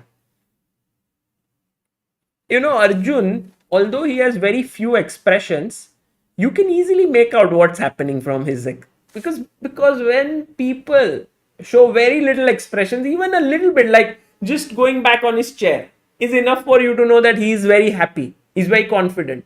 Doing this and this. Yeah, resigns there by David Anton.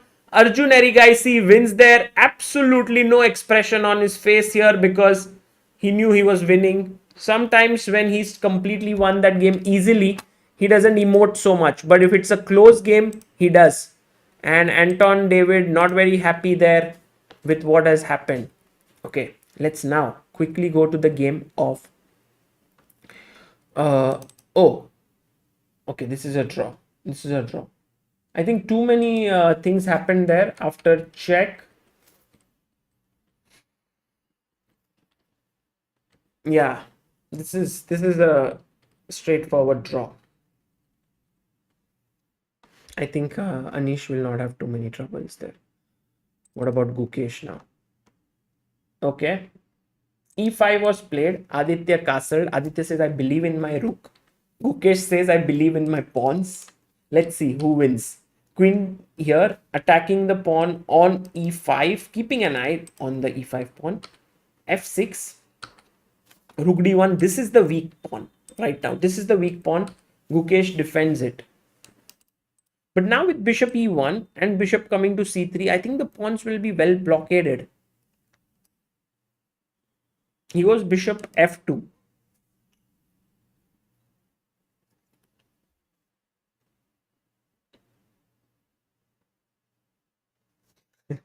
Lazy Iceberg says, as Levi says, look at Arjun celebrating like a madman. So much disrespect to the opponent. He's running around the room wildly. The expression says how much happy he is.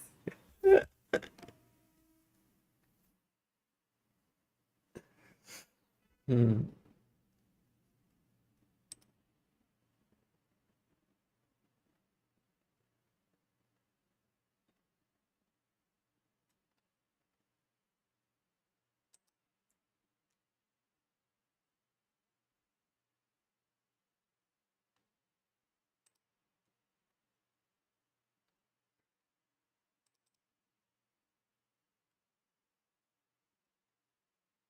Okay, Gukesh has 5 minutes. Aditya has 3 minutes on the clock.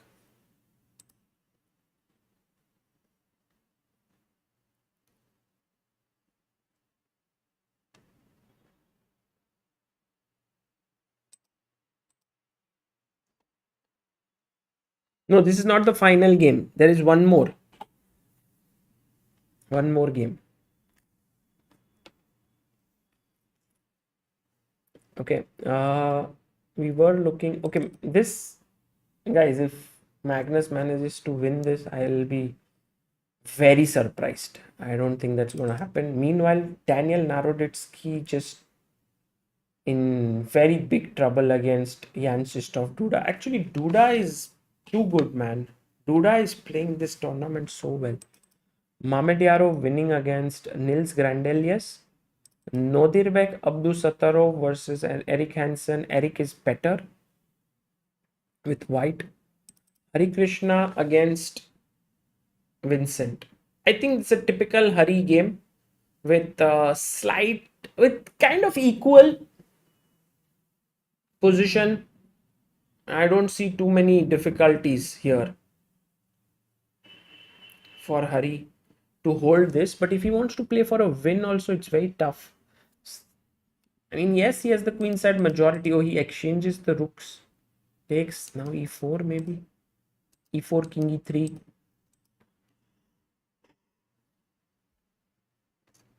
Interesting endgame. Bishop versus knight. And this one, I would say, I would pick the bishop over the knight. Let's see. But I think the most exciting game of the round is definitely Gukesh versus Aditya. Queen c6, bishop f2, rook b8. And now what's next?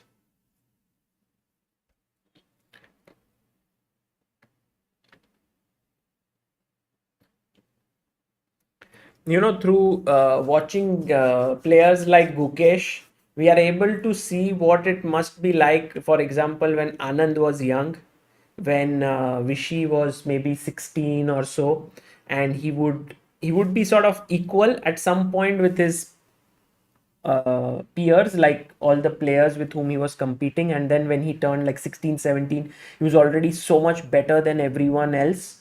And I think same with Gukesh. Till a point, all these 2006 born players were all like sort of neck to neck, would play in many tournaments. But then Gukesh just sort of speed charges ahead and reaches 27, 30, and so on. And now he sometimes faces these youngsters against whom he fought when he was a young boy. And that makes for a very interesting battle, because somewhere when you've played someone when you're young, you're not really afraid of him. Like, for example, for Aditya, he's still little Gukesh, with whom he's had so many fights, so many national championships that they have played against each other. And they would both be wanting to just go back in time and play like as if they were young kids. So it's a very interesting matchup there.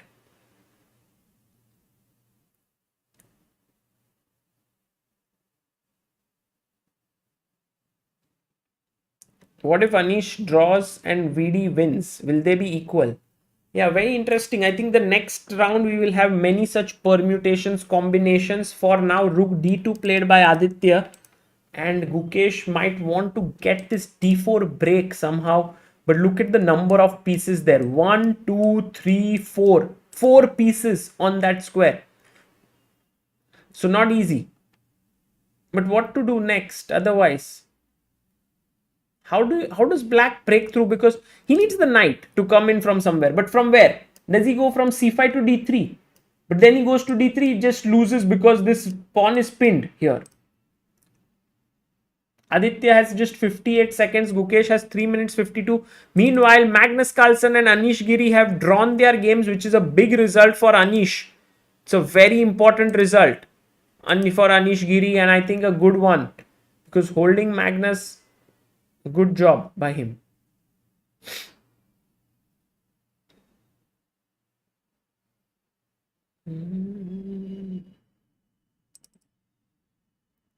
Whoa, Hari being outplayed by Vincent in this endgame. As I told you, I did prefer the bishop there, but the engines were saying it's around equal, so I was like sort of banking on Hari to hold this. But I think his key mistake came like FE. He should have gone King E6, and if opponent takes, then GF6. Just keeping like not letting the white king enter. But after he took King A6, King here, it already feels like white is just putting pressure. Prasad Duvuri says, seriously though, it's still hard to digest what Carlson did yesterday against Gukesh. Was it complacency or oversight or one off? What do you think? I think it's not complacency for sure. It has to do more with the feeling that, you make a move like Rook E8 and you just don't see your opponent's move. It was underestimating his opponent's possibilities on that particular move. I don't think he underestimated Gukesh as such. It's just that he thought he will win this position. And then this resource came Queen B6, which had Knight D3 trap and Rook takes E7 and stuff like that. And just he had to resign. It happens. It happens. That's why every time you play chess, ask yourself, what is my opponent going to do if I play this move? And if you forget it, even the world champion has to suffer. Going back to Gukesh's game against Aditya, maybe they. No, I don't even want to say it. They won't do it. I was going to say maybe they'll agree to a draw somehow, repeat. No, Gukesh is not going to draw this. So I'm sure Aditya wants to fight on. Queen C3.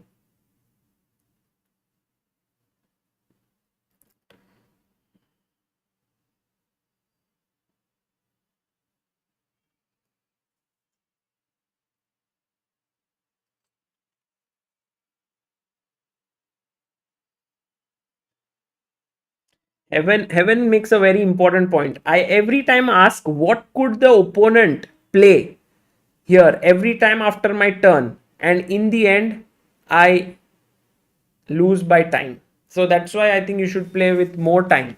By the way, Hari Krishna manages to hold this endgame. Maybe Vincent should have tried harder here, especially considering the tournament situation, like something like A4, just trying to weaken here would have been very good. He didn't play. Okay, Gukesh has gone H6, Aditya has gone H4.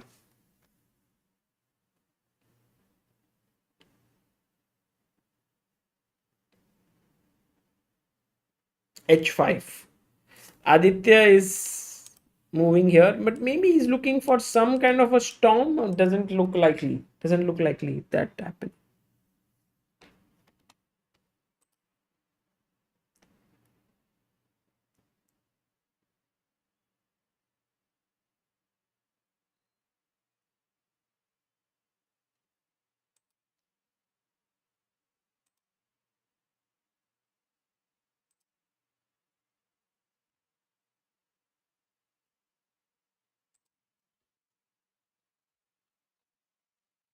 Bhakti says, when is Chess Base India monthly tournament timing? 5 p.m. But you should, I think, arrive by 4:30 on that day, so that all the stuff is done.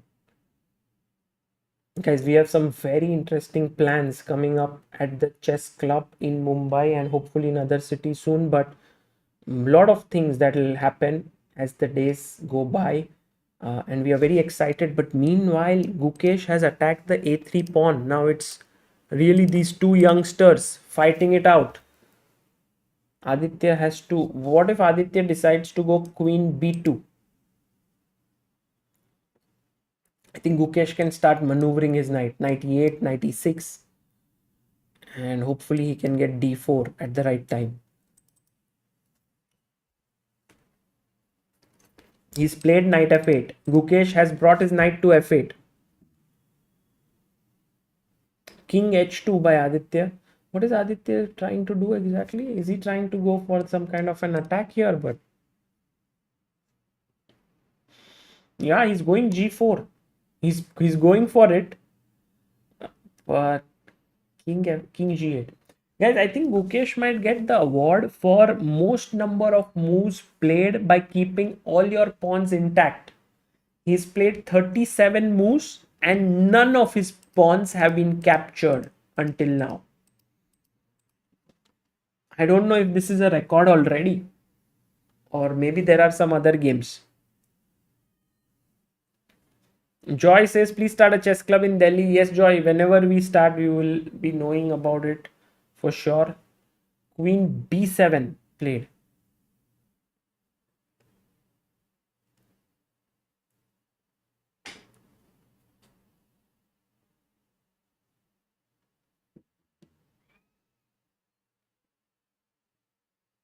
King h2. Aradhya Bansal says, what a game. Yeah, true. This is epic game. Is Gukesh somewhere aiming for d4, ed and taking here, but the queen would defend it. So he can't do it. He can't.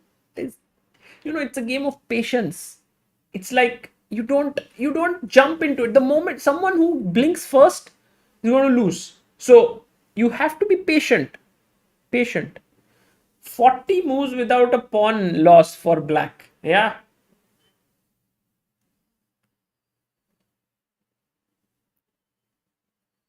Queen c6, king g1. Okay, this time now knight g5 is a killer move because f3 is hanging. I think Gukesh has to find it with 47 seconds. Because see, knight g5, king g2, then you boom, take, and check, and you lose the queen. Oof, crazy.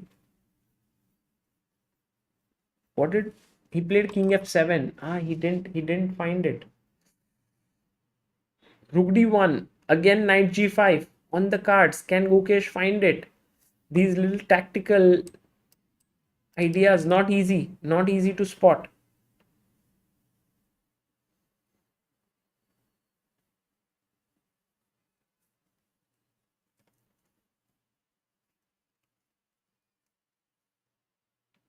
King e7 goes back. Both players not really playing. I think at some point Gukesh will see knight g5.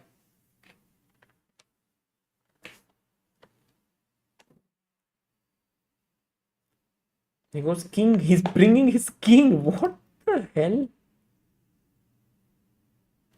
Naman Chordia says, I've registered for DreamHack chess event, but I can't see my name. There only shows 38. Yes, Naman, they will update it. They are trying to get the names from the platform where you have registered, and they said by tomorrow it will be done. So by tomorrow your name should be there in the list. But rest assured, if you have got your ticket, you are registered.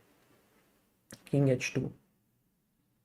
Nigel shot, yeah, bringing the king walk. But where does the king go now? Because king has come till here. अब कहाँ यहाँ?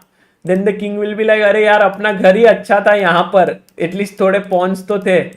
यहाँ पे बहुत the king is going back. Oh, knight g5 again. A hope. Oh, Venny Vedi Vici says there was a game called Thornton versus Walker. 92 went 100 moves without exchange. Ooh.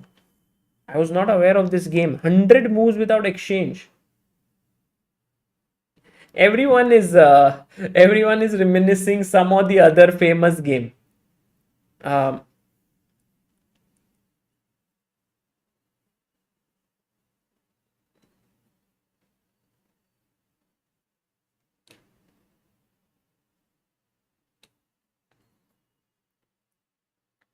there is a 50 move rule, but I think we are not even close because the last pawn move was g4 and that was move 36 and we are now on move 47.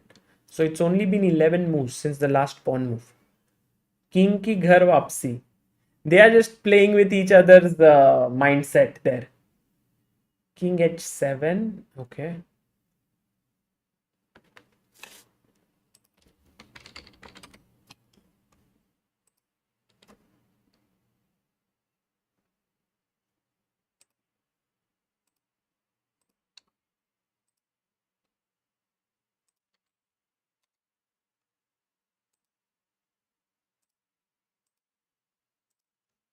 He goes knight to c7. Oh, he's bringing his queen. He's bringing his knight here. But now Aditya's queen moves in. But now c3. This time it seems Gukesh is not going to let this go. Aditya has made a mistake with. But anyway, his position was tough. He pushes c3. It would be unbelievable if Gukesh wins without losing a pawn. That would be simply unbelievable. Oh, knight a6 traps the queen. Queen trap. Guys, look at the trapped queen. Can't go here, can't go here. And Gukesh there shaking his head. Aditya, Gukesh is like, bhai, kya hi game khela hai maine. What a game I have played. And Aditya's queen is trapped. He has to. Oh, Aditya is like, okay, even if I resign, I will at least capture a pawn. I will not make Gukesh win with all his pawns intact.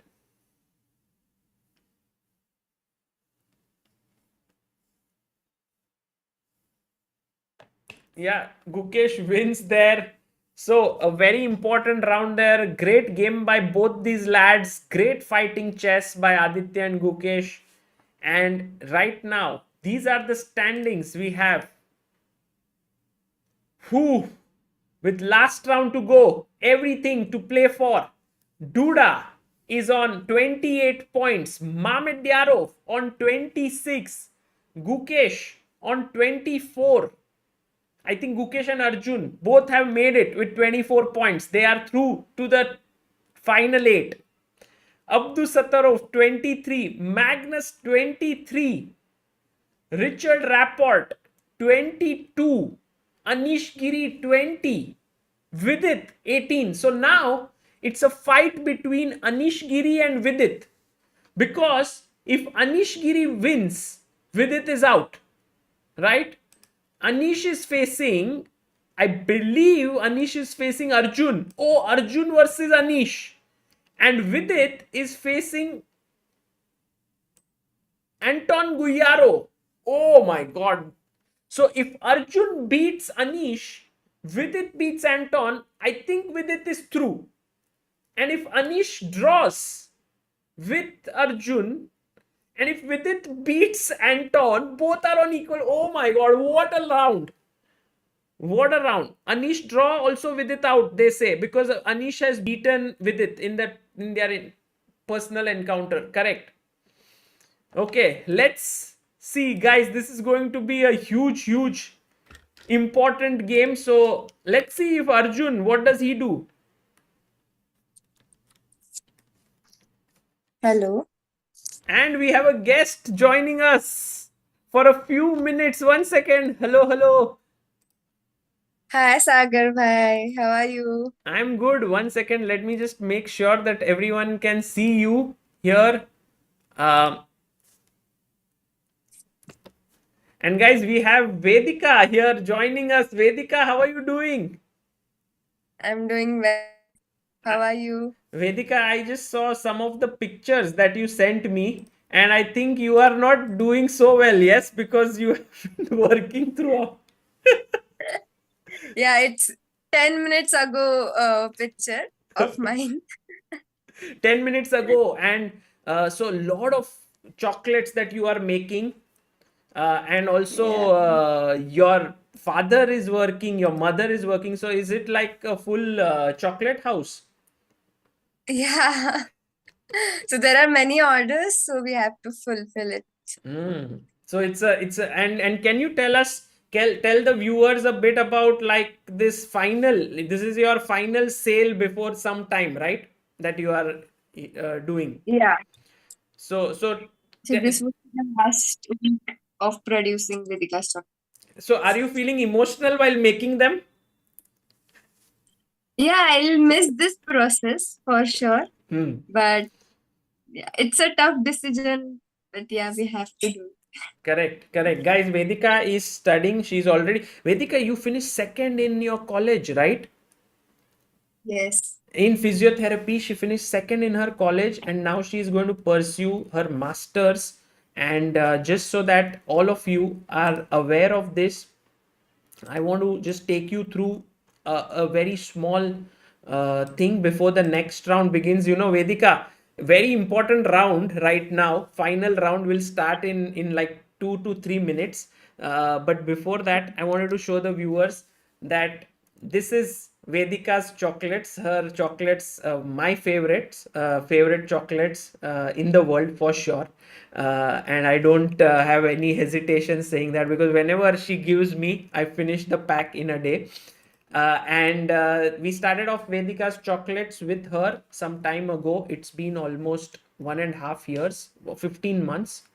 And then Vedika, you sort of built this entire team around you, people making the chocolates, and there was very nice. I mean, a lot of orders were fulfilled, and then you, of course, we decided that okay, you are going to pursue masters, and so it may not be very prudent to keep it going. So there's this one last sale that is there, and it's like a Diwali offer where you guys can order a regular pack of her chocolates or the premium pack of her chocolates, and this is basically the offer. If you buy 2 premium packs, you get 25% off.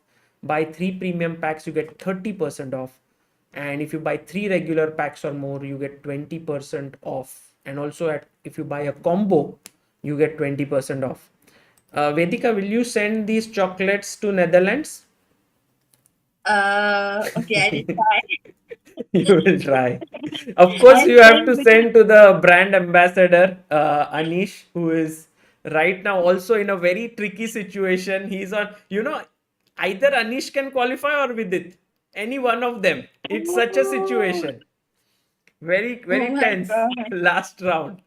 I think you have no time to follow Uh, the tournament, yes? yeah, I don't have any time, but I'll send chocolates to Anish. Let's Vidit be the one to qualify. Compensate that. I'll send chocolates. Okay, so that's your offer, yeah? Let Vidit qualify, but they Yeah. are not facing each other, so they both are not. It's like Arjun is playing Anish, and Vidit is playing David Mm. Anton, and then whoever, if Arjun beats Anish and Vidit wins, then Vidit qualifies. If Anish draws, he qualifies. So it's a very tricky round, last round. Okay. Yeah. So, Vedika, before we go back to chess, what do you have to say to the viewers? They are all many. I think so many of them have bought your chocolates in the last couple of days and are waiting for it. So, anything you want to tell them? Like those who have not tried, this is the last time you can try. Hmm. And those who loved it, please order it again. And I hope they'll enjoy this because it's last time, obviously. Hmm. But yeah, Yeah, happy sure. Diwali to everyone. Happy Diwali. Yes, I think Diwali. Will they get it before Diwali? The people who will order till 19th of October, they'll get it till Diwali. Hmm. But after that, it would be delayed. Okay.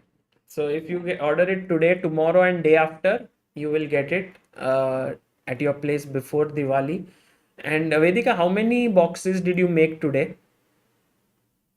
Today, 50 50. approximately.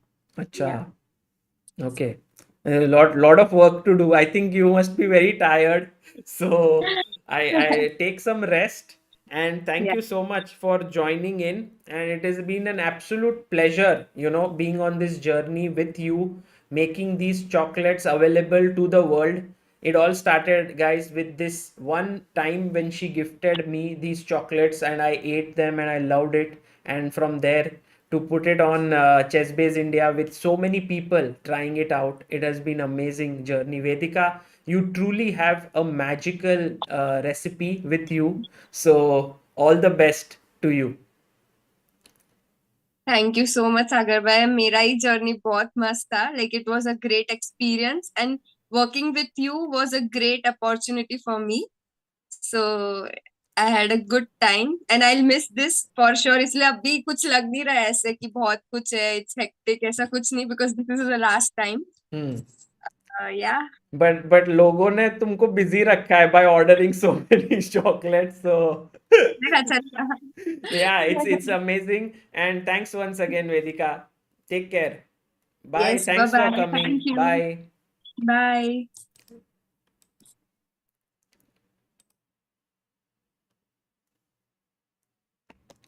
And guys, that was Vedika who joined us from Nashik. And she had some very nice ideas there where she said, um, let Vidit Bhai, he calls him Montu Bhaiya or something, let him qualify and I'll send the chocolates to Anish. But guys, on a very, very serious note, this is a very important round. And the round is, yeah, Black Lotus for Gukesh. Look at Gukesh there, fully focused. I think let's have the most important characters on the screen. We'll have Vidit here, who's looking very, very tensed. Of course, not tense, but sort of. I mean, you can interpret it the way you want. He's looking very relaxed, he's looking very tensed. But Anish definitely knows the importance of this round. Oh, he gets up. And we have Arjun who will face him. We have David Anton Guyaro.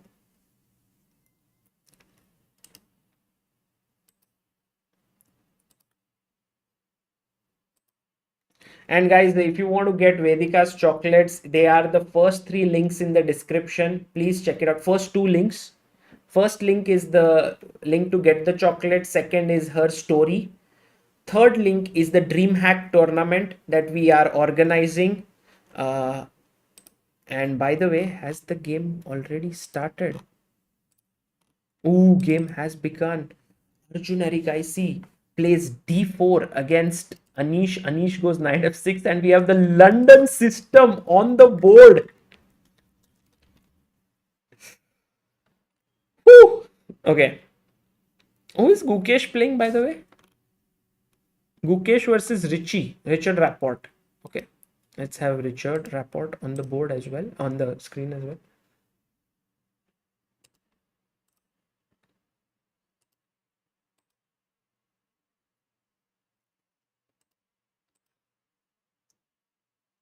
I just want to make sure that all the players are properly there. Yeah, now looks good. All opponents above each other. Okay, d4, knight f6, bishop f4, d5. One thing about these players like Arjun and all, they don't know what is draw in the final rounds. They just want to play e3, c5, knight f3, knight c6, knight d2, knight h5 by Anish. Okay, there's one more line here which is queen b6. Okay, people are saying poll for Anish or Vidit. What should I make the poll as? Who do you think will qualify? Okay, let's do the poll. Who do you think will qualify?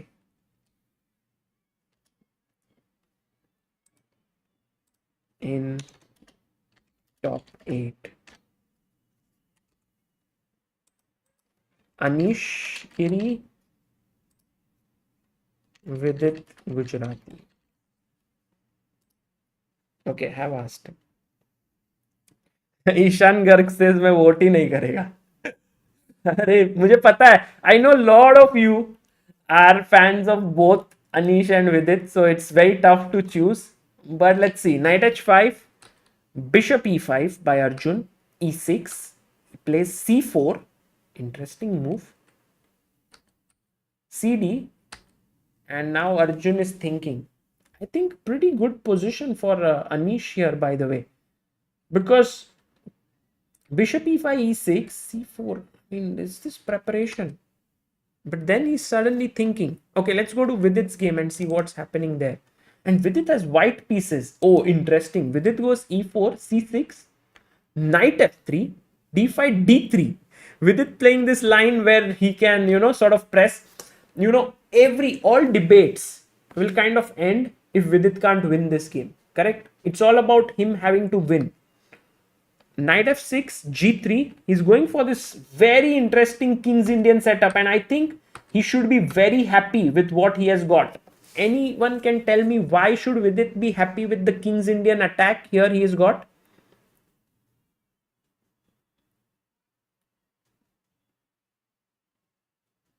Yeah, guys.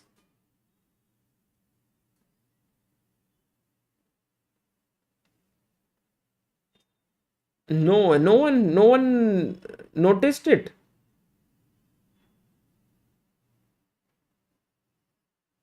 Why is it? Yes, Paj Patel, very good. I would really give a big round of applause to Paj, who was very alert and spotted that Black actually had played c6 and then had to waste a move to play c5. And in if you go for the normal King's Indian attack lines like this, you will see that Black goes c5 in one go. So there already Black has made a small compromise, h6, and you know David is not castling because he knows that if he castles, Vidit will go e5, knight d7, and this very typical plan of knight f1, h4, bishop f4, knight h2, knight g4 with an attack.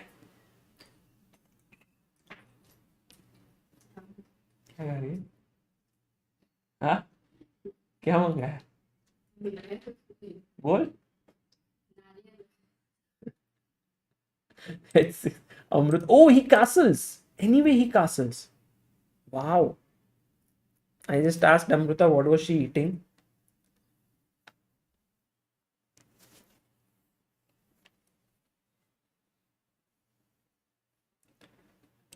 Castles and now e5 played in the position. Knight h7. No, I think Vidit has got this really nice position out of the opening. But let's see what Arjun has done here. So after c4, cd, queen d5, bishop c4, he's attacked the queen. Very interesting. Queen moves back. And now do you take it back with the pawn? You know, when it's always a matter of how you look at things. For example, when I would play against Amruta in tournaments, I used to feel the least stressed out at that point. The reason was that if Amruta would win, I'm happy. If I would win, I'm happy. You know, so it's like there's nothing to lose sort of a scenario.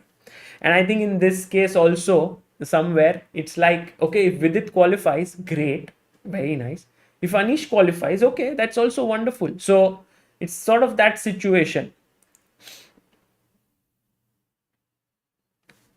People are saying let's look at Gukesh's game also for sure. Gukesh and Richard Rapport now have this King's Indian debate. Knight f3, c6, bishop e2, e5, d5, knight h5. Gukesh plays g3 to stop knight f4. Cd, f5 on the board. Takes. Bishop g5. Oh, super complex game.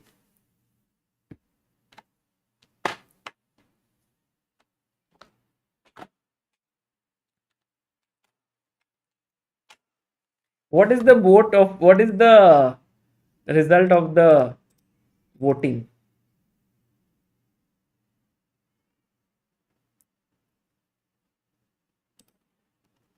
56% people, 57 think Anish Giri will qualify, 43 Vidit. Okay, very objective chat, huh? Very objective. Generally, you guys are not very objective, but today, very objective.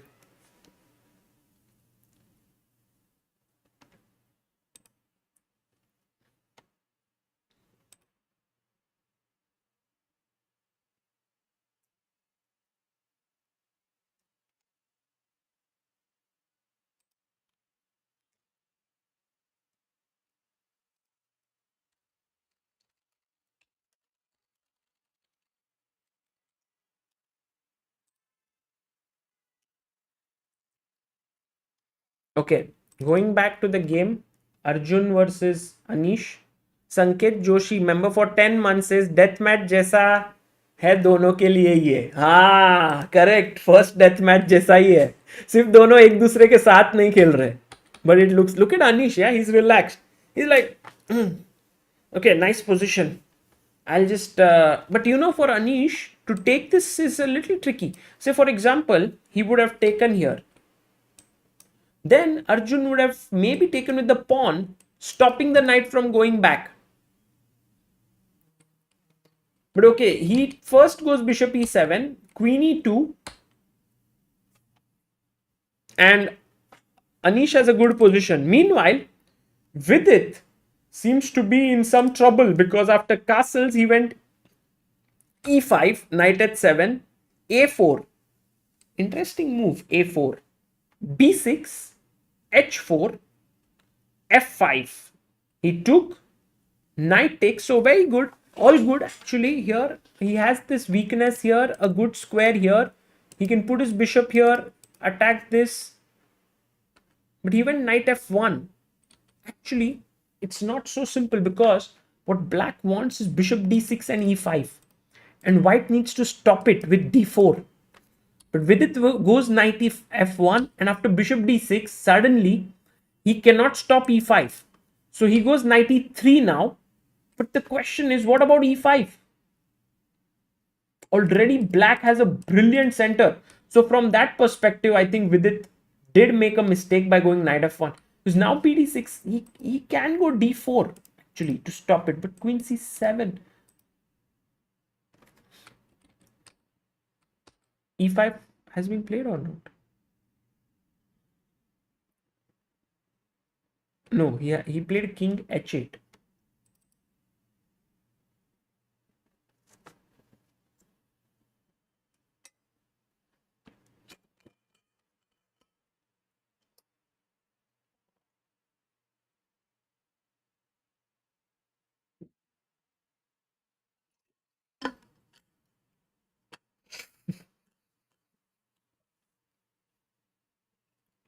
Guys chat में क्या चल रहा है?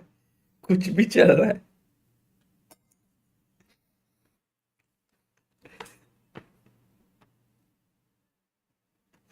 King H.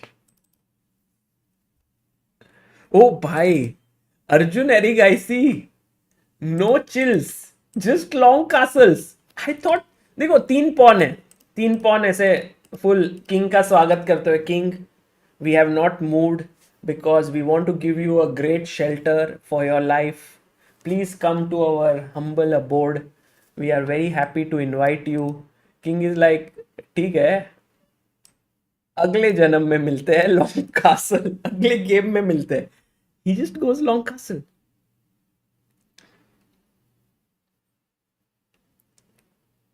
Unbelievable. And Arjun now goes bishop d. Anish goes bishop d7. Actually, a very interesting move was b5, giving up a pawn here. Take bishop b7, and you have very quick development. So he went bd7, king b1. Now, okay.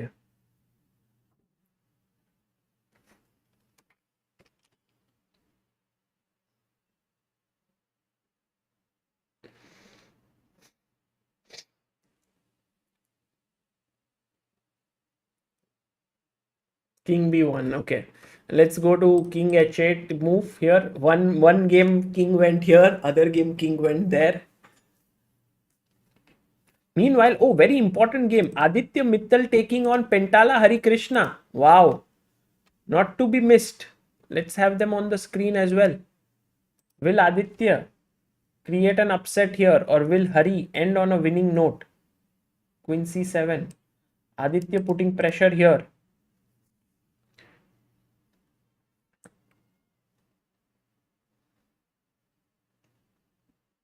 Gukesh versus Richard Rapport is a very complex game. Knight f6, g4, queen b6, queen d2.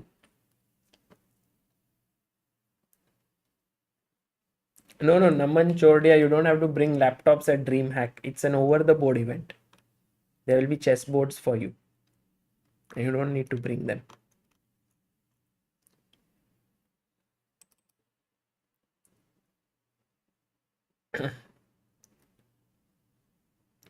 I think this has been a great experience for Aditya Mittal, playing against some of the best players in the world. It's phenomenal. And by the way, Arjun goes bishop g3, and the engines very much hate this move. Because now, after knight f6, they are like, look, you haven't done anything. Your knight is poorly placed, and black is doing really well. Knight coming to d5, this knight coming here, the rook looking here. So bishop g3, and what did Anish do here? Anish went b5. Ooh, Anish now in aggressive mode, but of course Arjun will take the pawn.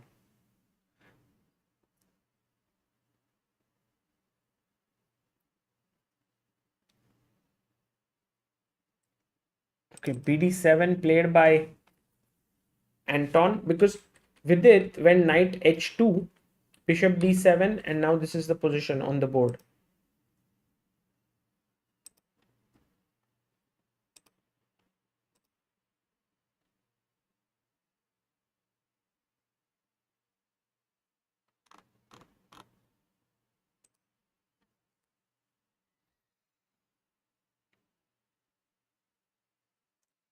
Guys, एक बार मैंने उनका नाम क्या ले लिया, पंच पटेल या कुछ, तो आप लोग तो शुरू ही हो गए full chat.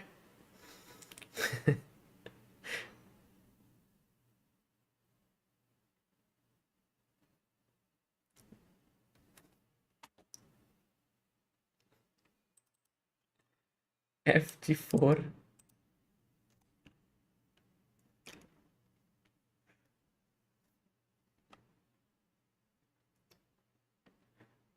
How to make someone famous in the present day world.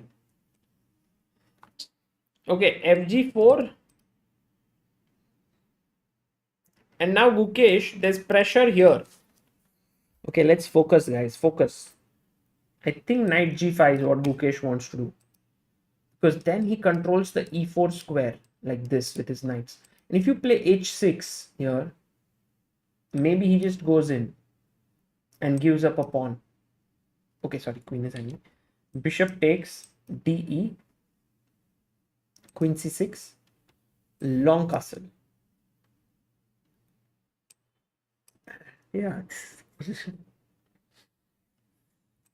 Okay, he takes, by the way, the pawn. Arjun chops the pawn, knight b4. The knight comes in here. Yes, Arnab Malik, Vidit needs to win to qualify, and also uh, Anish has to not draw if Vidit wants to qualify. So, a lot of things that have to go Vidit's way if he wants to make it.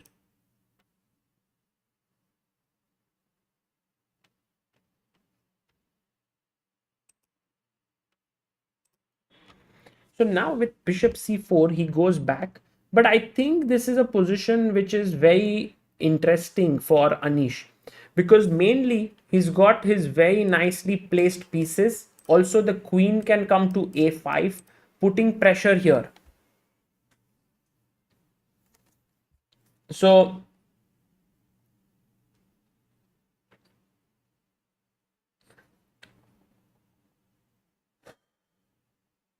I mean, I'm getting a bit stressed out here with the situation in the tournament.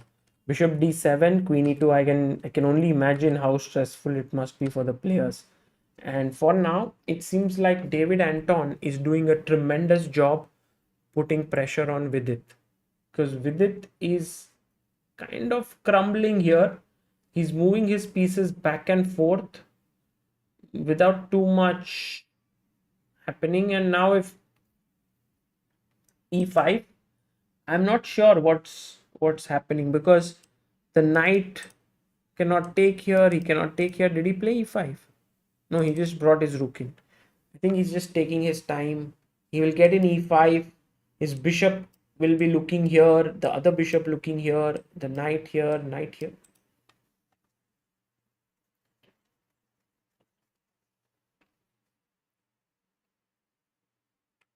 Okay, guys, let's focus. Let's focus on the game. Come on.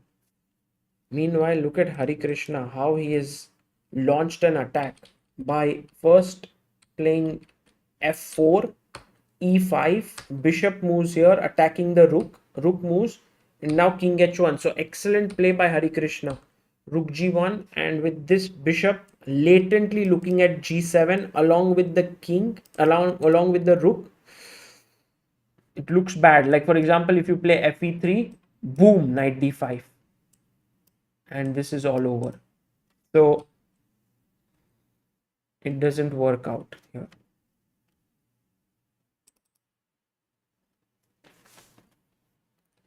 I think currently, as we see this game, the biggest chances of someone qualifying are Anish, because he has an equalish position against Arjun, and also Vidit has a totally lost position here. And it's very difficult to say these words, totally lost, after 19 moves, but it seems like it, because you can see how Vidit is sort of struggling here with e5 coming up.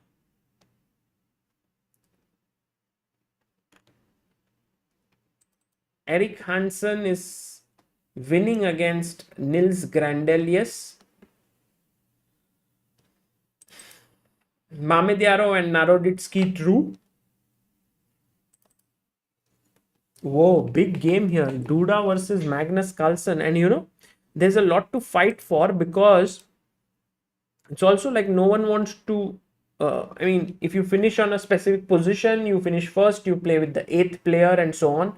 So you want to face a specific opponent whom you feel the most comfortable. Right now, it seems like Duda is a pawn down, but has very good control over the position. A5, Vidit pushes on the queen side, and his point is that if you take knight takes, he can go b4. Maybe even this position doesn't look great, and then he can try to put pressure here.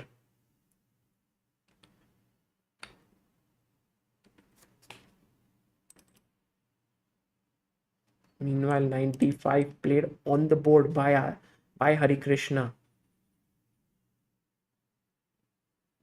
And look at the time Anish is thinking here. He has thought for quite a lot of time. 6 minutes 30 seconds he's on the clock.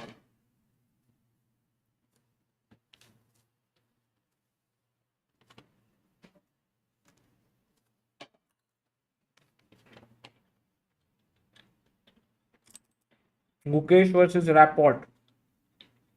Wow. Gukesh did go knight g5, and here Rapid, instead of playing h6, played queen a5. And Gukesh just took it. There was another interesting move here, which was to play b4. Queen b4, rook b1.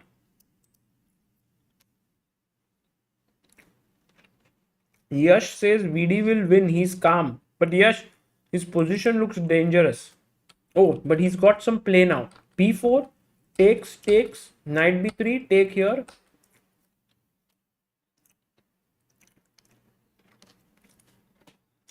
And with it getting back some of the lost ground, his rook becoming active.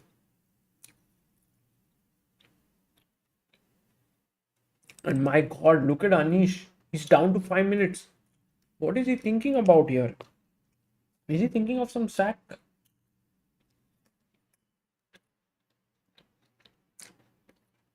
I don't know. He must be thinking queen a5. a3 is dangerous because of queen f5. I think queen a5 is a great move. Anish should play it, because this is a big threat. Okay, rook c1. Check. Queen e4. Guys, this round is heating up. Oh, by the way, look at what Richard Rapport has done. After hg4, he's played knight b3. Whoa! He's forked here and here. What can Gukesh do, guys? What can Gukesh do in this position?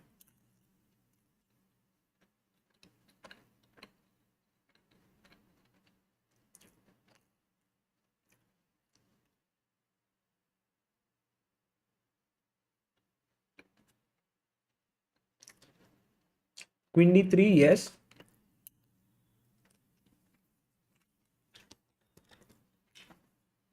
Satyam Thombre, I like your move. AB3. Queen a1. Knight d1.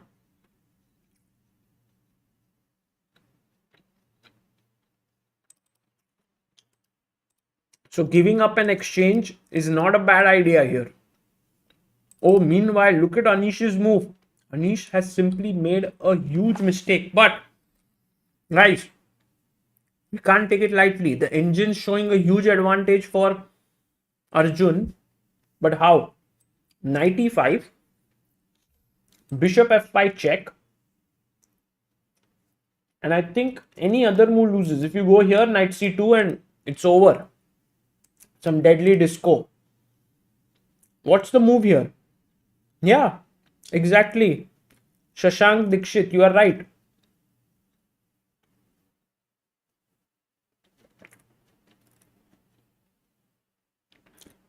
Anonymous. Priyanshu Sharma. Apurva Kamble, very good. Gaurav, 94, blocking the check. What was Anish's plan now? Because in a way, if you take with the pawn, that's going to be bad. Bishop f5. And black is in the driver's seat here. Knight e4, rook c4. Look at this sacrifice. Rook c4. Rook d8. Bishop e4.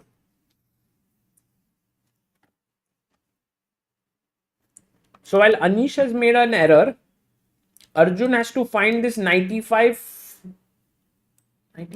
bishop f5, knight e4, and this knight defends here. But okay, if he plays, he can't play f6 because this is pinned, and this knight cannot be dislodged easily. If you play bishop f6 or something, then maybe I can just drop my bishop back, which, yeah, looks good. What about Vidit? Oh my god, Vidit is now better.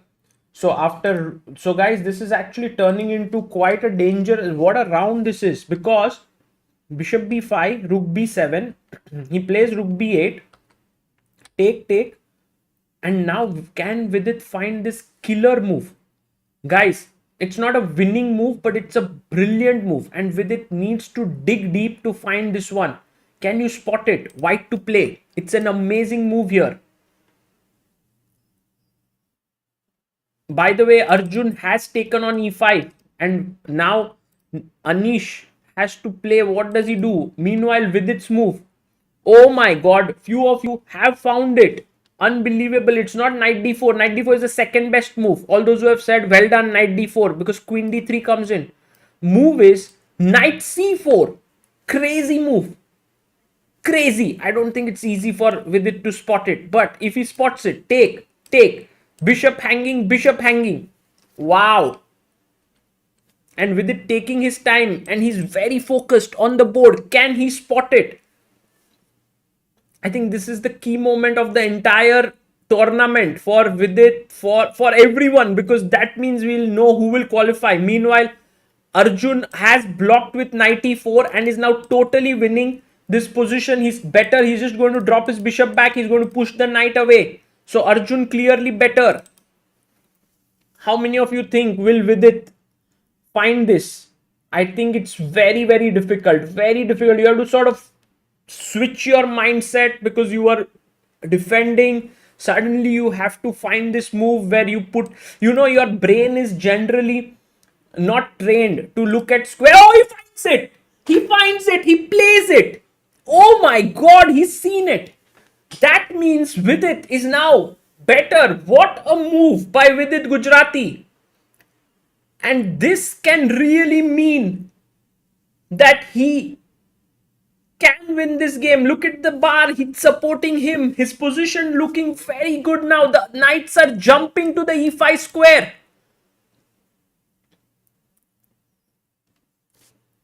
Wow, this tournament is wide open with Vidit now getting better against David Anton, Anish losing his way against Arjun. Anything can happen. Just about anything.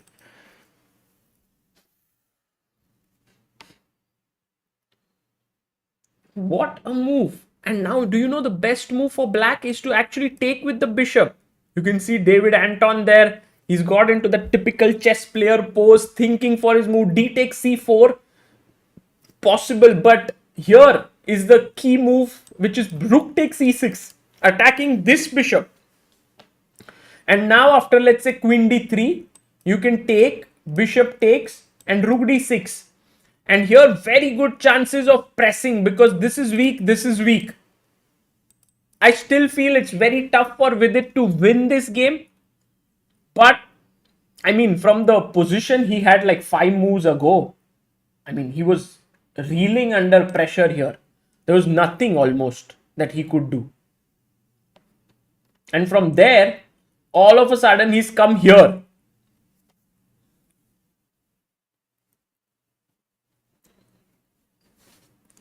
Gukesh, oh, by the way, Vincent Kaimar won against Nodirbek.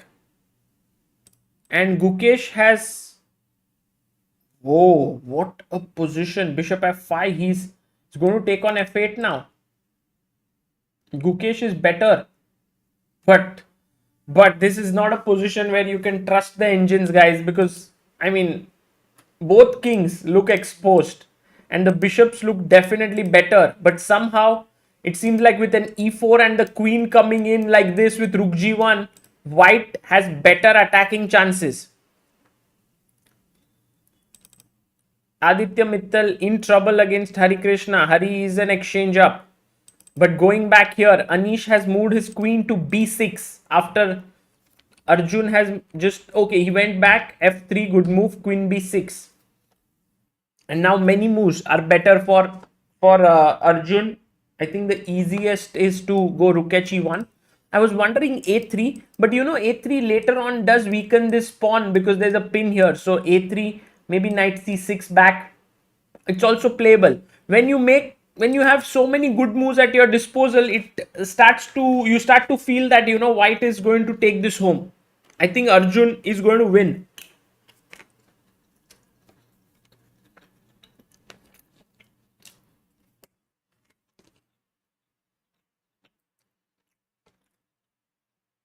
Arjun goes rook h e1, bringing his rook.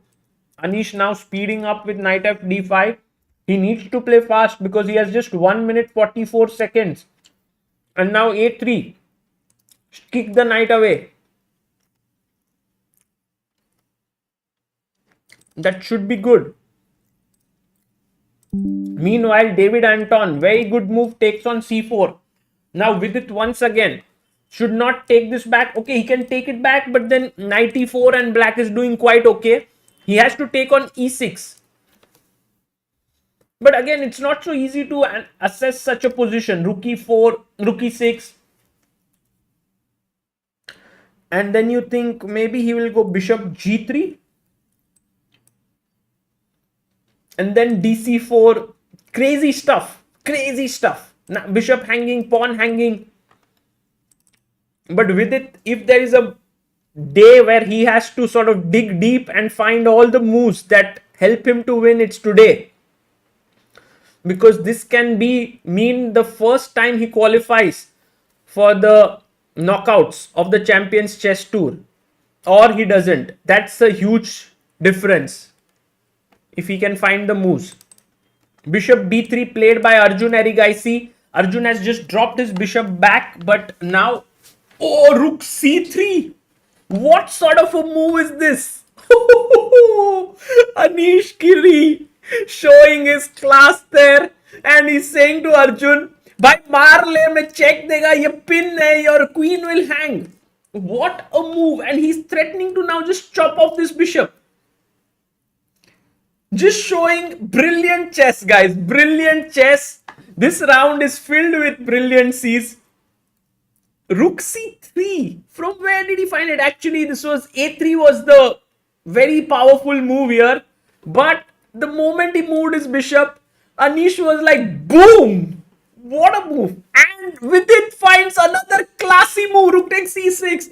Bhai sahab, kya chal raha hai? Both of them showing some great chess. This is what we are enjoying. It maybe anyone can win. This is sports at its best. You know, in like if you're a tennis fan, it's like a rally that's going on and on, one shot after the other.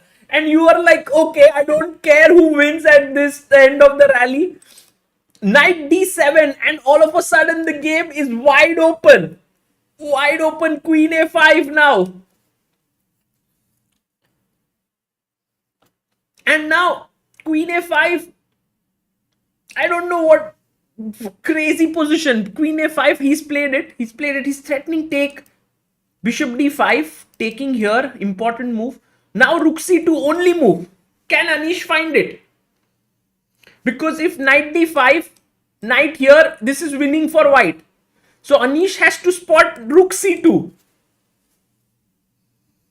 Oh, he finds it. He finds rook c2 by Anish Giri. क्या ही खेल रहा है?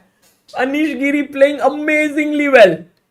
Now, for Arjun, what next? Because if he moves his queen away, let's say here, it's over, yeah? Queen d5. Game is over. Because this is hanging. And earlier, he couldn't take queen takes d5. Because if he would have taken, there is b takes c3 and the queen defends here. So by playing rook c2, he is now doing this. So I think what Arjun has to do now is he must take, knight takes, and then king takes. And then maybe let's say queen d5 and knight f8. And it's a very complicated position with two rooks for a queen. Meanwhile, for Vidit Gujarati, after rook takes e6, Anton Guyaro has gone into a long think. Because Vidit has played a brilliant move. This bishop hanging, this bishop hanging. If you take here, rook takes d6. There's no knight e4. Your queen is hanging. Or is there? Rook g6, knight d2. This is hanging. Just rook d6. And white is better. Gukesh winning against Richard Rapport. My God, Gukesh. Amazing.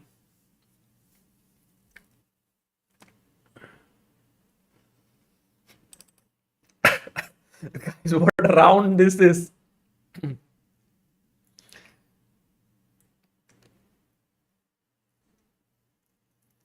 Rook c2. This is one of the craziest rounds, final rounds of the Champions Chess Tour. Now Anish is definitely doing well. So no longer, oh, he takes on d3 with the bishop. Now Vidit will take on d6. There's nothing else to be done. Take this. Yeah, he takes it. And what did he do? Bishop c4. Oh, this is not a good move because knight e5. Now Vidit having a huge advantage suddenly.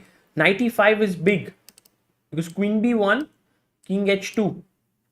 And meanwhile, Arjun has given up his queen and taken on c2. Anish doesn't take the bishop. He takes the knight here. Okay, now of course you have to come back with your bishop. That's what he does. He comes back with his bishop. 1 minute on the clock with these three pieces. But actually Anish is materially doing well. Oh, he'll play bishop a4. This is typical Anish move. Because this bishop you don't want. You want to exchange it. He will do it. He'll play bishop a4, right? It's kind of a very nice little move. Let's see what Anish does. Maybe check also is possible. But oh, he goes bishop b4. So that's something I didn't expect because rook e3 now. Guys, all three results possible in this game. Draw, Arjun winning, Anish winning. He goes rook e3. And here, bishop c4 played with it taking a lot of time. But why is he taking so much time? He can play knight e5, right? He plays queen f4, which is the second best move, which is also pretty good. Pretty good. Guys want to see if Magnus is winning. Magnus is winning. No, he is drawing. Maybe a draw, like rook h3 and get the rook behind. But very complicated. Okay, Vidit after queen f4. David Anton playing very quickly, plays rook e8. Okay, you can win this pawn now. Seems like a good juicy pawn to win. Meanwhile, Here after rook e3, queen b6, king b1 played, good move, a5, and now knight c3 played by Arjun. He wants to go knight to d5. That is his plan. But I think rook c8 is a very powerful move. Will he play it? Meanwhile, Vidit takes on b6 and king h7 played. Now bishop h3 is a killer move, threatening bishop f5. Will Vidit find it? I think this is a great opportunity for Vidit. David Anton is trying to play on Vidit's time. You know, last few moves he has not thought at all. Just wants to play super quick. Meanwhile, Gukesh has just beaten Richard Rapport, which is big news. And Vidit plays bishop h3. He wants to go to f5. And Anish plays rook c8, which gives him an advantageous position. Because if you go knight b5, there is queen g6 check. If you go king a1, there is a4, sort of trapping the bishop. If you play knight b4, there is ab3. If you play rook b3, there is bishop a4. There is trouble. Big trouble. And now Anish actually making his own luck. Knight d5, queen g6 coming in. I think he's missed the fact that there is a4 in that position. Will Anish win this? Meanwhile, Hari Krishna finds a very pretty move. The queen cannot be taken because of this pin, and there is a mate here. With this, Hari Krishna beats Aditya Mittal. Now David Anton, you know, he played very quickly, but he's now stuck because this is a big threat. Oh, Anish did not find it. Anish did not play queen g6 move. Oh my goodness. He goes queen a7. This gives Arjun the advantage with bd6. What are we witnessing in this final round, guys? Unbelievable chess. He goes knight h5, queen f5 winning. Vidit is winning. Arjun is winning. Unbelievable. Guys, are we going to witness 3 Indian players qualifying in the top 8? Yeah, and Vidit plays queen f5. I think Vidit is going to win this. But what about Anish? Anish goes queen g6 and rook e7. This is winning because bishop f7. Oh my god, what a round. What is happening now? f7. How do you defend it? You don't want to go rook f8. That is so passive. Then bishop takes f7, rook takes f7, check and mate. Unbelievable. Bishop e6 played. Bishop e6, now d5 pushing on, or rook e1, because then you can't take. Oh, he plays d5. Amazing move. No nerves for Arjun Erigaisi. He's finding all the moves, and Vidit Gujarati wins. Vidit has won his game. With queen f5, his opponent resigned because this is hanging. Knight h5, queen f5, take here, with a check, king moves back. And then bishop g6, he loses a piece. So he resigned. Vidit is through. Here, I mean, he's won his game. But also Arjun is winning. Which means Vidit is going to maybe qualify for the first ever time in the top 8 of the Champions Chess Tour. And what a final round we have had. d7. Pawn is pushing through. Now this is a big threat. Rook takes mate. And Anish resigns. Vidit Gujarati makes it into the top 8 there. Unbelievable. Arjun Erigaisi, no expression on his face. He's like, okay, I just beat Anish Giri. And he switches off his camera. Guys, Vidit has made it. That means Gukesh, Arjun and Vidit, 3 Indians in top 8. And there you can see Vidit, small smile on his face. He knows he's made it there. But of course, Anish, spare a thought for him. He was so close to making it. He was so close. And Magnus wins. Magnus beats Duda. Oh my god, all games are over. Let's look at the standings to see who's facing whom. Guys, who is facing whom? Duda takes on Vidit. Arre baapre, Duda Vidit. World Cup encounter. Gukesh versus Rapport. Okay. Mamidyaro Abdul Sataro. Magnus Carlson Arjun Erigaisi. Kal to dhamaka round hai guys. Dhamaka round. Vidit Duda, Arjun Magnus, Gukesh Rapport. Oof. Three Indians out of 8 have made it.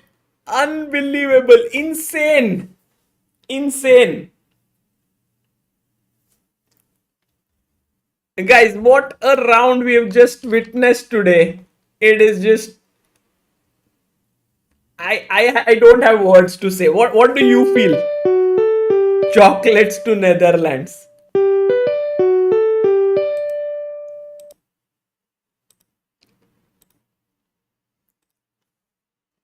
Chocolates to Netherlands have to be sent, of course.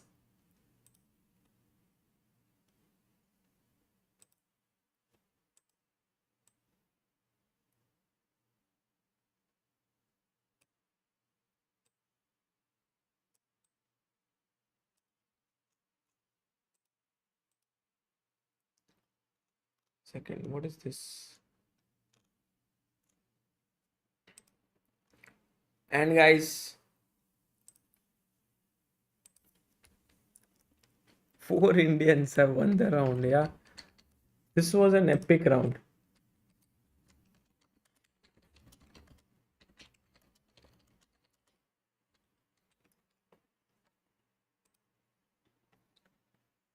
अब कोई guest बनता है. Yeah, I've sent a link to Vidit, but I don't know. Oh, Hari is here. Hello, Hari. But of course, Hari Krishna had a tough round. Just looking at the standings once, Hari Krishna finishing with a very strong finish today. He won 2 games, drew one. Aditya Mittal 12 points, did very well in this tournament, finished 15th, but great performance. Vidit making it to the top 8 along with Arjun and Gukesh. भाई अगर समझो दोस्तों, just imagine Duda Vidit wins. Gukesh Gukesh wins. And Arjun versus Carlson, Arjun wins. We'll have 3 Indians out of 4 in the semis. That will be too good. Yeah. Sad for Anish for sure. Anish is on Vidit is on Chess 24 interview. But you know, guys, the key moment of this round, this entire round, was this moment. Actually, when Anish played so well. First finding Rook C3, then finding this Rook C2, and then here, if he just played this move Queen G6, I think today he would have made it, because King A1, A4. This was the move that I think Anish did not spot. It was not easy, I agree, but oh, sorry. This moment. Board. This was the point. Like, if he had spotted Queen G6 here, King A1 and A4, he would have made it. Richardson says Arjun swag is being calm. I tried the trick, but very difficult to hide happiness bursting inside. Arjun Gukesh Vidit OP. Thank you, Richardson George. Just a famous guy says, what a match. True. And thank you, Just a Famous Guy, for being pillar of Indian chess for 22 months. Lord Wish says, I'm so happy for VD. Never give up. Never stop believing. Yeah. Parth Bhai kidhar hai? He should get chocolates. Guys, do like the stream. I don't know if there is anyone who will be joining us, but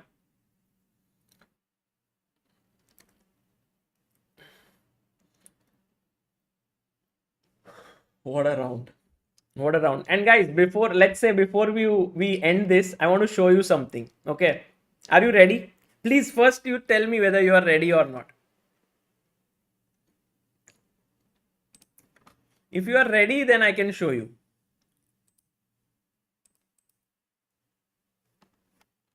I have to prepare it, but Biswa would say born ready. But 1 second, let me see if I can. No people are saying no not ready. अरे दोस्तों फिर क्या ही बता सकते हो. Let's see. I've also not seen it. I was sent. It was sent to me by Abhyudaya.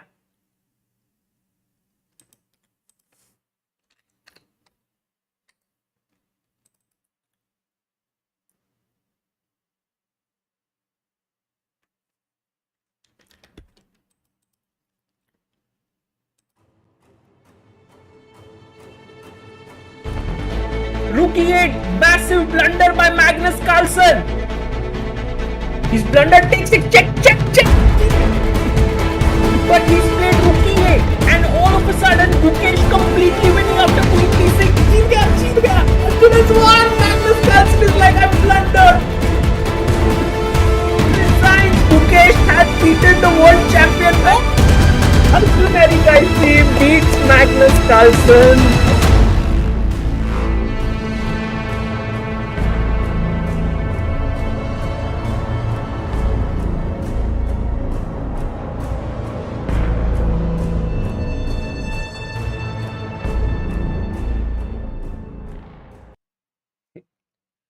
Guys,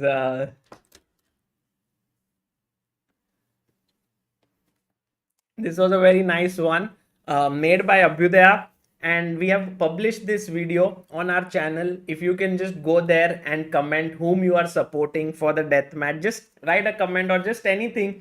You can just put it out there. Would be very nice.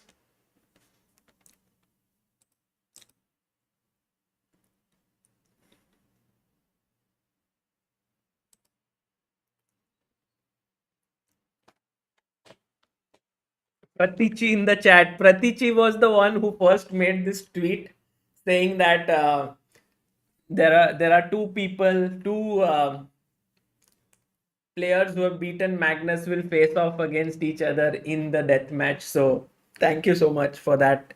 And from there we got the idea.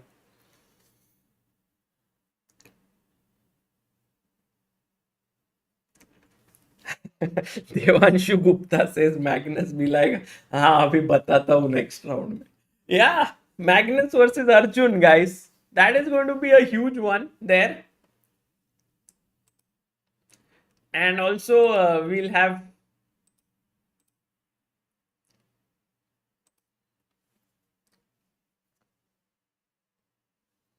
AG को call कर लो भाई. नहीं, I think AG will not call today because I'm sure he's a little bit upset with what just happened. He was so close to qualifying.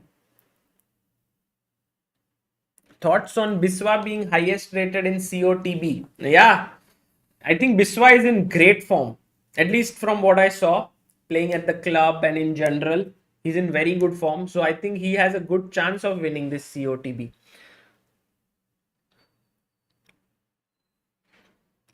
This time Arjun versus Magnus will be epic. Also, Gukesh just now beat Richard Rapport. So I think he will have a definitely small sort of a mental edge. Also, look at this game, no? How crazy it was. And guys, दिल थाम के बैठिएगा because आपके लिए आ रहे हैं.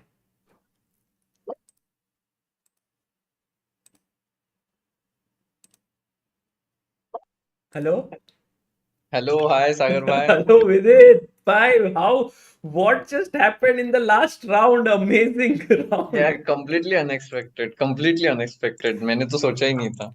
मुझे लगा when you drew the second round, at that time you were shaking your head. You thought like, up, there's no chance. Yeah, something like that. Were you thinking? Yeah, because I mean, you would not expect Rapport to just repeat, yeah.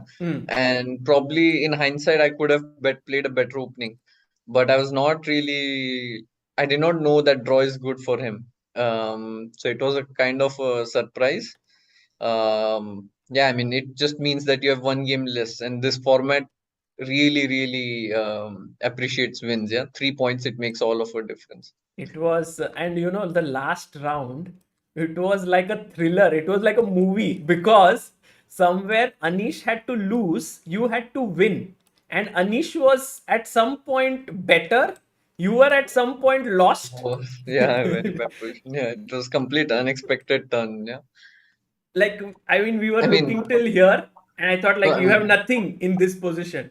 no, the thing is, I cannot move anything. Look at his pieces and his coordination. They're so fantastically coordinated. Everything works together. Yeah. Yeah. There's superb harmony. And I mean, if my pawn is on h2, at least it would be a little bit better because my king would be not so badly placed. Like, I mixed all the plans. I played kings in an attack, then I stopped his attack with a4. It was just terrible opening play, actually. I could have played better. And here, I thought, okay, I have to just like roll the Play for dice. something, yeah. But But knight a5 was a big mistake. Actually, if you had just played b5, I had no clue what I'm going to do next. yeah. D4, c4, and I mean, what next? Knight e4 is coming. I just don't know what to do. But he took here, then you This I played was very this happy to see. Yeah. because you got your rook in.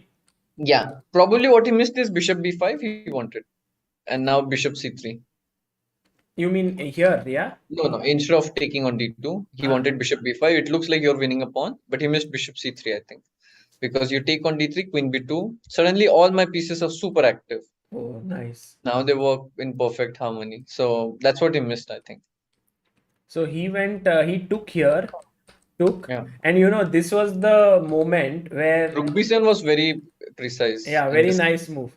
And I said, okay, this is the very tough move because it's like, okay, if you didn't have knight d4, then maybe you can still think of finding. But how did you find this move?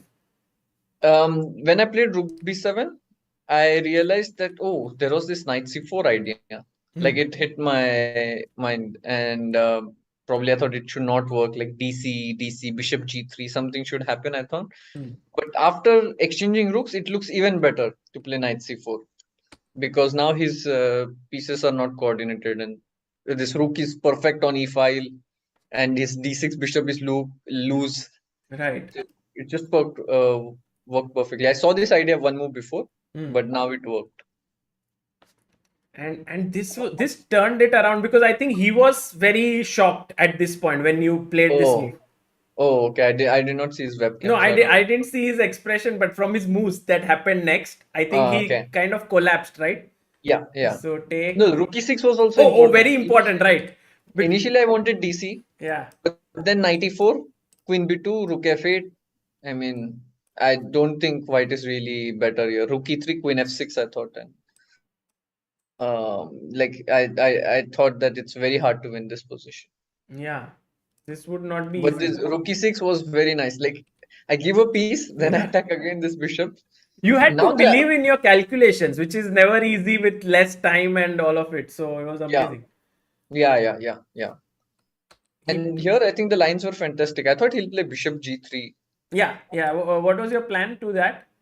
I was not sure. DC looked not so right. Like my king is weak. Maybe it's the best move, but somehow it did not feel right. I was thinking fg3. Can I play? Okay. I was wondering. Now queen d3. Yeah. Queen f4. Rook f8. Right. Knight e5. Queen b1. King h2. And now I thought bishop e2 is very precise move because he wants to play knight g4, and I couldn't find something here. So probably I would have to, play DC, which was not easy move because my king is super weak there. Right. So he should have actually gone for this, yeah, bishop g3. Yes. But I don't know what he missed. But even here, I think he might have felt like, okay, he has to move the bishop, then you get a passed pawn. Yes, because bishop c7 cd. Yeah. And it's really better, yeah? Yeah, Wow. it's a huge edge for you. Wow. So bishop d3. Yeah, this was, I think, poor practical choice, I feel. Bishop d3. And again, good move. There was a funny move here instead of bishop d3. Bishop b4. Is the move queen f4? Again, like third time declining the piece. Yes, that's the second best move. And I mean, first is to take, but I think maybe. Yeah, actually, queen b4 is what I thought. Queen d3, and now I have queen d6. Yes.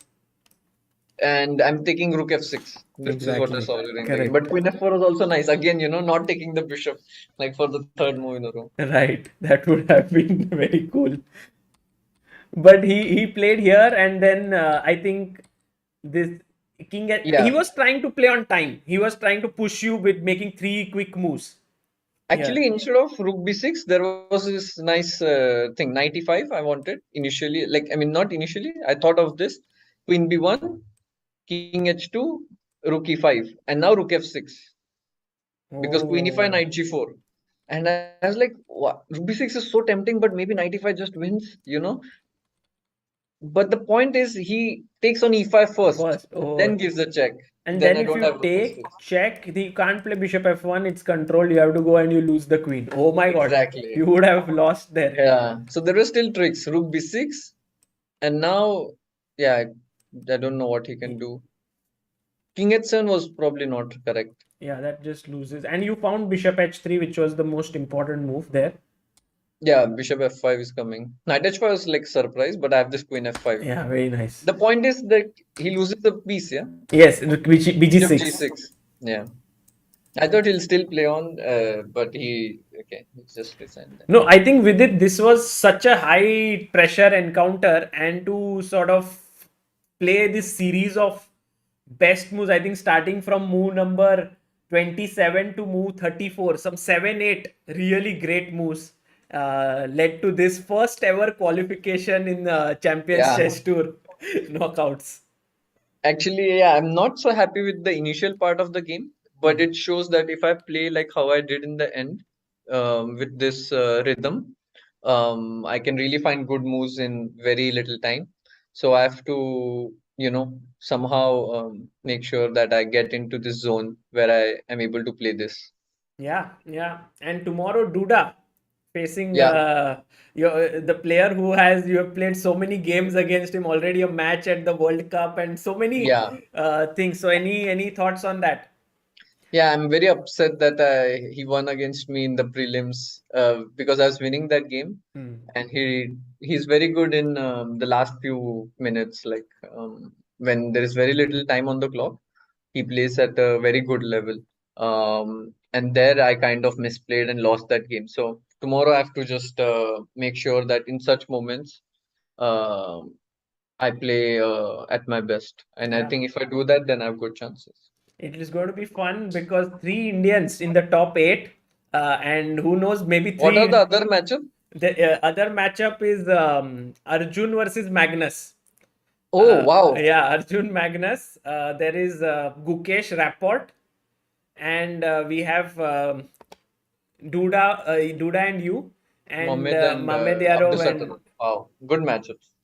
Yes, Abdul Sattarov. And Vidit, you need to also thank Vedika because she came on stream few minutes ago, and she said that if Anish lets Vidit win and qualify, she will send chocolates to Netherlands. So now she has to send chocolates to Netherlands. Of course, Anish couldn't hear it, but Vedika has to keep up her end of the deal. All right. Okay, Vidit, it was pleasure having you here. Please take By good the way, what rest. is the format? It's like best of 4. Yes. Right? Only one. Like previously they used to have 2 days, but now it's only one day, only right? one day, best of 4, and then semis also one day, best of 4, and then finals is 2 days. And higher ranked player starts with white? That I am not aware. That you will have to I think confirm. it should be, yeah. I think the first 4 people. Yeah. Sagar, you don't know the rule book, No, yeah? I'm just commentating, not playing by. You please check. Don't do any. You got so scared when I started to ask about rules. You're like that. I don't know, Baba. You check. I don't know, Baba. कुछ गलत बोल दूंगा इधर chat बोलेगा क्या ही गलत सब you are preparing for white black tomorrow. No, I'll check. Okay. See you, Sagar. Bye. Bye. Thank you, Vidit. Bye. See you. Guys, that was Vidit joining us for the last couple of minutes, like a few minutes, and analyzing his games. And I think this win can really boost his confidence to another level because he really played some great moves at the end. Thank you so much, guys, for following this stream. It was a pleasure commentating with all of you. Also commentating in the chat, putting some very weird things, but in the end, chess spoke for itself and we could enjoy the chess. And I'll see you all tomorrow at 9:30 p.m. On a parting note, I want to just put forth a couple of things. Uh, there's going to be a death match that is happening. Lot of people traveling from all across India to watch these two epic youngsters face off against each other at DreamHack India in Hyderabad, which is happening. And today I did reveal a small thing here about the setup of chess, which is going to be very, very beautiful. So please do consider coming. It's going to look something like this with sort of the death match happening inside the glass pane. Also, the DreamHack Rapid and Blitz will happen inside. Also, the COTB will happen here. We'll be commentating here. You can be sitting here or you can be standing here. You can witness this. We are trying our best to make the best possible arrangements. These links are third, fourth, and fifth. The third link in the description is that I've also pinned it there. So please do check it out. The tickets for the DreamHack India. It will be very nice to have you. There's going to be comedians on board. There's going to be a 10 lakh rupees event that you can come and play with many prizes, and you will enjoy it. There will be many grandmasters, IEMs also playing there. And apart from that, I just wanted to end this with the fact, oh, this is going to the Netherlands, and that Vedika will have to send. And also there's an offer that is going on Vedika's chocolates. It's the final sale that is happening because she's going to end the production of Vedika chocolates. She is going to pursue her physiotherapy next in the masters. So if you want to have a Diwali gift for someone, for yourself or your family, these are some very nice chocolates to order. And as Vedika sent us some of her pictures, she and her family are busy working, making these chocolates fresh for you, which will be shipped to you before Diwali if you order before 19th. So please do that. It's the first two links in the description. And see you all. For now, I will leave you with the standings of the tournament. This is Sagar Shah signing off. Bye bye. Thank you all for being wonderful viewers.